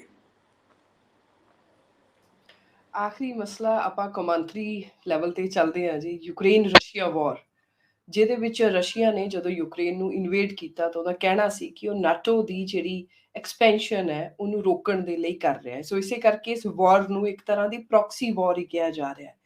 ਲੇਕਿਨ ਹੁਣ ਐਵੇਂ ਲੱਗ ਰਿਹਾ ਕਿ ਰਸ਼ੀਆ ਦਾ ਜਿੰਨਾ ਵੀ ਲੈਂਡ ਬਾਰਡਰ ਹੈ ਉਹ ਸਾਰਾ ਹੀ ਇੱਕ ਤਰ੍ਹਾਂ ਦਾ ਹੁਣ ਨੇਟੋ ਦੇ ਅਧੀਨ ਆ ਕੇ ਉਹ ਜਿਹੜਾ ਮਿਊਚੁਅਲ ਡਿਫੈਂਸ ਅਲਾਈਅੰਸ ਹੈ ਉਹਦੇ ਵਿੱਚ ਆ ਰਿਹਾ ਹੈ, ਕਿਉਂਕਿ ਹੁਣ ਰੀਸੈਂਟ ਐਂਟਰੀ ਫਿਨਲੈਂਡ ਦੀ ਹੋਈ ਹੈ।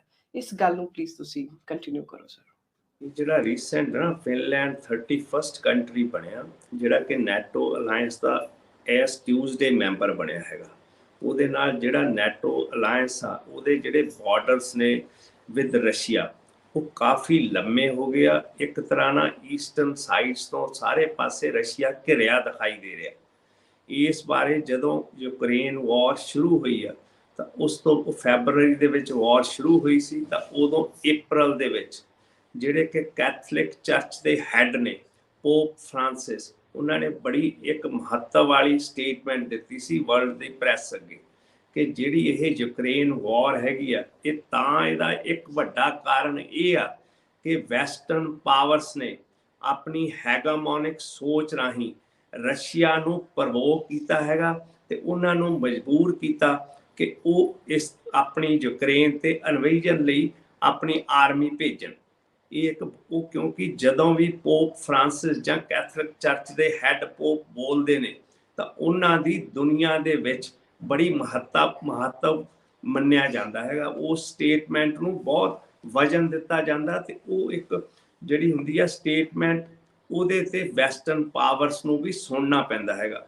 ਹੁਣ ਜਦੋਂ ਫਿਨਲੈਂਡ ਦਾ ਇਸ਼ੂ ਉੱਠਿਆ ਇਹਦੇ ਬਾਰੇ ਕ੍ਰੈਮਨਲ ਨੇ ਜਿਹੜੀ ਕਿ ਰਸ਼ੀਅਨ ਦਾ ਬਦਲ ਕੇ ਸਪੋਕਸਮੈਨ ਆ ਉਹਨਾਂ ਨੇ ਬੜੀ ਸਟਰੋਂਗ ਵਰਡਡ ਸਟੇਟਮੈਂਟ ਦਿੱਤੀ ਆ ਕਿ ਇਹ ਸਾਡੇ ਲਈ ਐਕਸਟ੍ਰੀਮਲੀ ਪ੍ਰੋਵੋਕੇਟਿਵ ਸਟੈਪ ਹੈਗਾ ਤੇ ਜੇ ਫਿਨਲੈਂਡ ਦੇ ਵਿੱਚ ਨੈਟੋ ਆਪਣੇ ਟਰੂਪਸ ਡਿਪਲੋਏ ਕਰਦਾ ਹੈਗਾ ਆਪਣੀ ਮਿਲਟਰੀ ਇੰਸਟਾਲੇਸ਼ਨਸ ਲੈ ਕੇ ਆਂਦਾ ਤੇ ਇਹ ਸਾਡੇ ਲਈ ਇੱਕ ਇਸ ਤਰ੍ਹਾਂ ਦਾ ਅਫੈਂਸਿਵ ਇਹ ਮੈਜਰਸ ਹੋਣਗੇ ਜਿਹਦਾ ਕਿ ਰਸ਼ੀਆ ਨੂੰ ਵੀ ਬਣਦਾ ਜਵਾਬ ਦੇਣਾ ਪਊਗਾ। ਕਿਉਂਕਿ ਫਿਨਲੈਂਡ ਜਿਹੜਾ ਸੀਗਾ ਉਹ ਲਾਸਟ ਕੰਟਰੀ ਆ ਜਿਹੜਾ ਕਿ ਇੱਕ ਪਾਸੇ ਤੋਂ ਰਸ਼ੀਆ ਦੇ ਨਾਲ ਲੰਮਾ ਬਾਰਡਰ ਸ਼ੇਅਰ ਕਰਦਾ ਹੈਗਾ। ਕਿਉਂਕਿ ਜਦੋਂ ਸੈਕੰਡ ਵਰਲਡ ਵਾਰ ਹੋਈ ਸੀਗੀ ਉਦੋਂ ਰਸ਼ੀਆ ਨੇ ਫਿਨਲੈਂਡ ਨੂੰ ਇਨਵੇਡ ਕਰਨਾ ਚਾਹਿਆ ਸੀ ਪਰ ਉਸ ਟਾਈਮ ਤੇ ਫਿਨਲੈਂਡ ਦੀ ਆਰਮੀ ਨੇ ਬੜਾ ਸਕਸੈਸਫੁਲੀ ਉਹ ਇਨਵੇਜਨ ਨੂੰ ਕਾਮਯਾਬ ਨਹੀਂ ਸੀ ਹੋਣ ਦਿੱਤਾ। ਉਸ ਤੋਂ ਬਾਅਦ ਤਕਰੀਬਨ ਫਿਨਲੈਂਡ ਦੇ ਰਸ਼ੀਆ ਦੇ ਨਾਲ ਫਰੈਂਡਲੀ ਰਿਲੇਸ਼ਨਸ ਰਹੇ ਨੇ। ਈਵਨ ਇਹਨਾਂ ਦਾ ਬਾਰਡਰ ਵੀ ਜਿਹੜਾ ਰਸ਼ੀਆ ਨਾਲ ਲੱਗਦਾ ਉਹ ਓਪਨ ਬਾਰਡਰ ਸੀਗਾ ਹੁਣ ਤੱਕ। ਪਰ ਹੁਣ ਜਦੋਂ ਯੂਕਰੇਨ ਦੀ ਵਾਰ ਤੋਂ ਬਾਅਦ ਇਹ ਸਟੈਪ ਚੱਕਿਆ ਹੈਗਾ ਜਿਹਨੂੰ ਕਿ US ਦੇ ਸੈਕਟਰੀ ਆਫ ਸਟੇਟ ਨੇ ਵੈਲਕਮ ਕੀਤਾ ਹੈਗਾ ਉਹਨਾਂ ਨੇ ਫਿਨਲੈਂਡ ਨੂੰ। ਕਿਉਂਕਿ ਫਿਨਲੈਂਡ ਦੇ ਵਿੱਚ ਪ੍ਰੈਜ਼ੈਂਟਲੀ ਜਿਹੜੀਆਂ ਸੰਡੇ ਨੂੰ ਇਲੈਕਸ਼ਨਸ ਹੋਈਆਂ ਸੀਗੀਆਂ ਉਹਦੇ ਵਿੱਚ ਜਿਹੜੀ ਸੈਂਟਰਲ ਰਾਈਟ ਪਾਰਟੀ ਹੈ NCP ਨੈਸ਼ਨਲ ਕੋਲੀਸ਼ਨ ਪਾਰਟੀ ਉਹਨਾਂ ਨੂੰ ਮਤਲਬ ਕਿ ਸਾਰਿਆਂ ਨਾਲੋਂ ਜ਼ਿਆਦਾ ਹੀ VOTING ਪਰਸੈਂਟੇਜ ਮਿਲੀ ਹੈਗੀ ਆ। ਤੇ ਜਿਹੜੀ ਰੂਲਿੰਗ ਸੀਗੀ ਲੈਫਟ ਗ੍ਰੀਨ ਪਾਰਟੀ ਦਾ ਅਲਾਇੰਸ, ਸੈਨਾ ਮੈਰਨ ਦਾ ਜਿਹੜਾ ਪ੍ਰਾਈਮ ਮਿਨਿਸਟਰ ਦਾ ਸੀਗਾ ਅਲਾਇੰਸ, ਉਹਨਾਂ ਨੂੰ ਤੀਜੇ ਨੰਬਰ ਤੇ ਸਥਾਨ ਮਿਲਿਆ ਹੈਗਾ VOTING ਦੇ ਵਿੱਚ। ਸੈਕੰਡ ਨੰਬਰ ਤੇ ਜਿਹੜੀ ਫਿਨ ਪਾਰਟੀ ਆਈ ਹੈਗੀ ਆ, ਉਹ ਐਕਸਟ੍ਰੀਮ ਰਾਈਟ ਵਿੰਗ ਪਾਰਟੀ ਆ, ਐਂਟੀ ਇਮੀਗ੍ਰੈਂਟ ਪਾਰਟੀ ਹੈਗੀ। ਸੋ ਇਹਦੇ ਨਾਲ ਫਿਨਲੈਂਡ ਦਾ ਵੀ ਜਿਹੜਾ ਪੋਲੀਟੀਕਲ ਸਿਨੈਰੀਓ ਹੈਗਾ ਉਹ ਵੀ ਕਾਫੀ ਹੱਦ ਤੱਕ ਚੇਂਜ ਹੋ ਰਿਹਾ, ਤੇ ਉਹ ਰਾਈਟ ਵਿੰਗ ਵੱਲ ਨੂੰ ਉਹਨਾਂ ਦੀ ਜਿਹੜੀ ਗਵਰਨਮੈਂਟ ਆ ਉਸ ਤਰ੍ਹਾਂ ਦੀਆਂ ਪਾਲਿਸੀਜ਼ ਵੱਲ ਨੂੰ ਵੱਧ ਰਹੀ ਹੈਗੀ ਆ। ਮੈਨੂੰ ਇੱਕ ਗੱਲ ਵਿੱਚ ਇੱਕ ਸਵਾਲ ਤੁਹਾਡੇ ਅੱਗੇ ਪੁੱਛਣ ਦੋ ਕਿ ਦੁਨੀਆ ਦੀ ਪੋਲਿਟਿਕਸ ਹੀ ਇੱਕ ਤਰ੍ਹਾਂ ਨਾਲ ਇਹ ਲੱਗ ਰਹੀ ਹੈ ਕਿ ਕਾਫੀ ਦੇਸ਼ਾਂ ਦੇ ਵਿੱਚ ਰਾਈਟ ਵਿੰਗ ਨੂੰ ਵੱਧ ਰਹੇ ਨੇ, ਜਿੱਥੇ ਲੋਕਾਂ ਨੂੰ ਆਪਣੀ ਪਹਿਚਾਣ ਦੇ ਉੱਤੇ ਬੜਾ ਮਾਣ ਹੋ ਰਿਹਾ ਹੈ, ਉਹਨਾਂ ਨੂੰ ਆਪਣੀ ਆਈਡੈਂਟੀਟੀ ਦੇ ਵਿੱਚ ਹੀ ਰਿਫਿਊਜ਼ ਦੇ ਆਰ ਸੀਕਿੰਗ ਇਮੀਗ੍ਰੈਂਟਸ ਦੇ ਖਿਲਾਫ ਇਹੋ ਜਿਹੀਆਂ ਪਾਲਿਸੀਜ਼ ਵਾਲੇ। ਕਿਉਂਕਿ ਸਵੀਡਨ ਦਾ ਵੀ ਮਸਲਾ ਹੈ, ਸਵੀਡਨ ਤੇ ਟਰਕੀ, ਜਸਟ ਬਿਕੋਜ਼ ਟਰਕੀ ਉਹਦੇ ਅਗੇਂਸਟ ਵੋਟ ਕਰਦਾ, ਔਰ ਸਵੀਡਨ ਦੇ ਵਿੱਚ ਵੀ ਆਪਾਂ ਦੇਖਿਆ ਕਿਵੇਂ ਕੁਰਾਨ ਸਾੜ ਰਹੇ ਸੀਗੇ ਉਹ, ਔਰ ਹੋ ਸਕਦਾ ਕੱਲ੍ਹ ਨੂੰ ਵੋਟਾਂ ਦੇ ਵਿੱਚ ਕਿਸੇ ਵੀ ਤਰ੍ਹਾਂ ਨਾਲ। ਸੋ ਇਹ ਪੂਰੀ ਦੁਨੀਆ ਦਾ ਇੱਕ ਤਰ੍ਹਾਂ ਦੇ ਨਾਲ ਰਾਈਟ ਵਿੰਗ ਨੂੰ ਜਾਣ ਵਾਲੀ ਇੱਕ ਉਹ ਵੇਵ ਕਿਉਂ ਨਜ਼ਰ ਆ ਰਹੀ ਹੈ? ਜਦੋਂ ਦਾ ਨਾ ਡੋਨਲਡ ਟਰੰਪ ਪ੍ਰੈਜ਼ੀਡੈਂਟ ਬਣੇ ਨੇ US ਦੇ, ਉਦੋਂ ਦਾ ਜਿਹੜਾ ਰਾਈਟ ਵਿੰਗ ਕੰਜ਼ਰਵੇਟਿਵ ਬਿਰਤਾਂਤ ਹੈਗਾ ਉਹ ਦੁਨੀਆ ਦੇ ਸੀਨ ਤੇ ਵੱਧ ਰਿਹਾ ਹੈਗਾ। ਤਾਂ ਹੀ ਤਾਂ ਇਸ ਕਰਕੇ ਜਿਹੜੀ ਰੀਸੈਂਟ V-Dem ਦੀ ਰਿਪੋਰਟ ਆਈ ਸੀ, ਉਸ ਤੋਂ ਬਾਅਦ ਇਹ ਦੱਸਿਆ ਗਿਆ, ਉਹਦੇ ਵਿੱਚ ਵੀ ਇਹ ਜ਼ਿਕਰ ਹੋਇਆ ਸੀਗਾ ਕਿ ਜਿਹੜਾ ਇੰਡੀਆ ਦੇ ਵਿੱਚ ਜਿਹੜਾ ਵਰਲਡ ਦੇ ਵਿੱਚ ਆਟੋਕ੍ਰੈਟਿਕ ਜਿਹੜਾ ਕਲਚਰ ਆ ਉਹ 80% ਤੱਕ ਫੈਲ ਗਿਆ ਹੋਇਆ। ਸਿਰਫ ਜਿਹੜੇ ਕਿ ਲੈਸ ਦੈਨ 10% ਕੰਟਰੀਜ਼ ਨੇ, ਉਹਨਾਂ ਵਿੱਚ ਹੀ ਲਿਬਰਲ ਡੈਮੋਕ੍ਰੇਸੀ ਜਿੰਦਾ। ਇਸੇ ਕਰਕੇ ਹੁਣ ਸੈਕੰਡ ਜਿਹੜੀ ਸਮਿਟ ਹੋਈ ਸੀ ਡੈਮੋਕ੍ਰੇਸੀ ਦੀ, ਜਿਹਨੂੰ ਕਿ ਹੋਸਟ ਕੀਤਾ ਸੀ US ਪ੍ਰੈਜ਼ੀਡੈਂਟ ਨੇ, ਕਿਉਂਕਿ ਜਦੋਂ ਉਹਨਾਂ ਦੀ ਪਾਰਟੀ ਨੇ ਇਲੈਕਸ਼ਨਸ ਲੜੀਆਂ ਸੀਗੀਆਂ 2020 ਦੇ ਵਿੱਚ, ਤਾਂ ਉਦੋਂ ਉਹਨਾਂ ਦੇ ਮੈਨੀਫੈਸਟੋ ਦੇ ਵਿੱਚ ਇੱਕ ਪਲੈਜ ਸੀਗਾ ਕਿ ਅਸੀਂ ਜਿਹੜੇ ਡਿੱਗ ਰਿਹਾ ਹੈਗਾ ਵਰਲਡ ਲੈਵਲ ਤੇ ਡੈਮੋਕ੍ਰੇਸੀ ਦਾ ਪੱਧਰ, ਮਤਲਬ ਕਿ ਉਹਦਾ ਸਟੇਟਸ ਜਿਹੜਾ ਲਿਬਰਲ ਡੈਮੋਕ੍ਰੇਸੀ ਦਾ, ਉਹਦੇ ਵਿੱਚ ਅਸੀਂ ਕੋਈ ਨਾ ਕੋਈ ਚੇਂਜਸ ਲਿਆ ਕੇ ਡੈਮੋਕ੍ਰੇਸੀ ਨੂੰ ਦੁਬਾਰਾ ਵਾਇਬਲ ਤੇ ਇੱਕ ਤਰ੍ਹਾਂ ਨਾਲ ਅਲਾਈਵ ਰੱਖਣਾ ਹੈਗਾ, ਜਿਹੜੀ ਲਿਬਰਲ ਡੈਮੋਕ੍ਰੇਸੀ ਹੈਗੀ। ਉਹਦੇ ਬਾਰੇ ਹੁਣ ਸੈਕੰਡ ਸਮਿਟ ਪਿਛਲੇ ਕੁਝ ਦਿਨਾਂ ਦੇ ਵਿੱਚ ਪ੍ਰੈਜ਼ੀਡੈਂਟ ਜੋ ਬਾਈਡਨ ਨੇ ਕਰਾਈ ਸੀਗੀ, ਉਹਦੇ ਵਿੱਚ ਇੰਡੀਅਨ ਪ੍ਰਾਈਮ ਮਿਨਿਸਟਰ ਨੇ ਵੀ ਪਾਰਟਿਸਿਪੇਟ ਕੀਤਾ ਸੀਗਾ।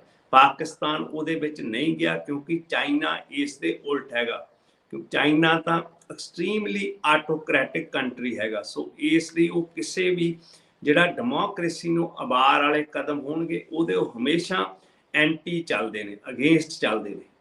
ਸਵੀਡਨ ਦੇ ਵਿੱਚ ਵੀ ਰਾਈਟ ਵਿੰਗ ਪਾਰਟੀ ਹੈਗੀ ਆ, ਹੋਰ ਵੀ ਇਸ ਤਰ੍ਹਾਂ ਹੰਗਰੀ ਦੇ ਵਿੱਚ, ਪੋਲੈਂਡ ਦੇ ਵਿੱਚ ਵੀ ਜਿਹੜੇ ਰਾਈਟ ਵਿੰਗ ਪਾਰਟੀਆਂ ਨੇ, ਜਿਹੜੀਆਂ ਕਿ ਇੱਕ ਤਰ੍ਹਾਂ ਨਾਲ ਆਟੋਕ੍ਰੈਟਿਕ ਰਜੀਮ ਕਿਹਾ ਜਾਂਦਾ, ਜਿਹੜਾ ਪੋਲੈਂਡ ਦੇ ਵਿੱਚ ਵੀ ਆ ਤੇ ਹੰਗਰੀ ਦੇ ਵਿੱਚ ਵੀ ਆ। ਇਸੇ ਤਰ੍ਹਾਂ ਦਾ ਜਦੋਂ ਨੈਟੋ ਦੇ ਵਿੱਚ ਫਿਨਲੈਂਡ ਨੇ ਜੁਆਇਨ ਕੀਤਾ ਹੈਗਾ, ਉਦੋਂ ਰਸ਼ੀਆ ਨੇ ਇਹ ਵੀ ਗੱਲ ਉਠਾਈ ਸੀਗੀ ਕਿ ਜਿਹੜੀ ਇਹ ਪ੍ਰੋਵੋਕੇਸ਼ਨ ਹੋ ਰਹੀ ਆ ਇਹ 2014 ਤੋਂ ਚੱਲ ਰਹੀ ਹੈਗੀ ਆ, ਜਦੋਂ ਕਿ ਜਿਹੜਾ ਪ੍ਰੋ ਰਸ਼ੀਅਨ ਪ੍ਰੈਜ਼ੀਡੈਂਟ ਸੀਗਾ ਯੂਕਰੇਨ ਦੇ ਵਿੱਚ, ਹੀ ਵਾਸ ਵੋਟਡ ਆਊਟ ਆਫ ਪਾਵਰ, ਤੇ ਜਿਹੜਾ ਪ੍ਰੋ ਵੈਸਟ ਸੀਗਾ ਜ਼ੈਲੈਂਸਕੀ, ਉਹ ਉਹਨਾਂ ਇਲੈਕਸ਼ਨਸ ਦੇ ਵਿੱਚ ਉਹਨੂੰ ਜਿੱਤ ਪ੍ਰਾਪਤ ਹੋਈ ਸੀ। ਜੀ ਉਸ ਤੋਂ ਬਾਅਦ ਹੀ ਰਸ਼ੀਆ ਨੇ ਇਹਨਾਂ ਦਾ ਜਿਹੜਾ ਕ੍ਰਾਈਮੀਆ ਦਾ ਪੈਨਸੂਲਾ ਹੈਗਾ, ਜਿਹੜਾ ਕਿ ਯੂਕਰੇਨ ਦੀ ਟੈਰੀਟਰੀ ਸੀਗੀ, ਉਹਦੇ ਤੇ ਵੀ ਰਸ਼ੀਆ ਨੇ ਇਨਵੇਡ ਕਰਕੇ ਹੁਣ ਆਪਣਾ ਕਬਜ਼ਾ ਕੀਤਾ ਹੋਇਆ।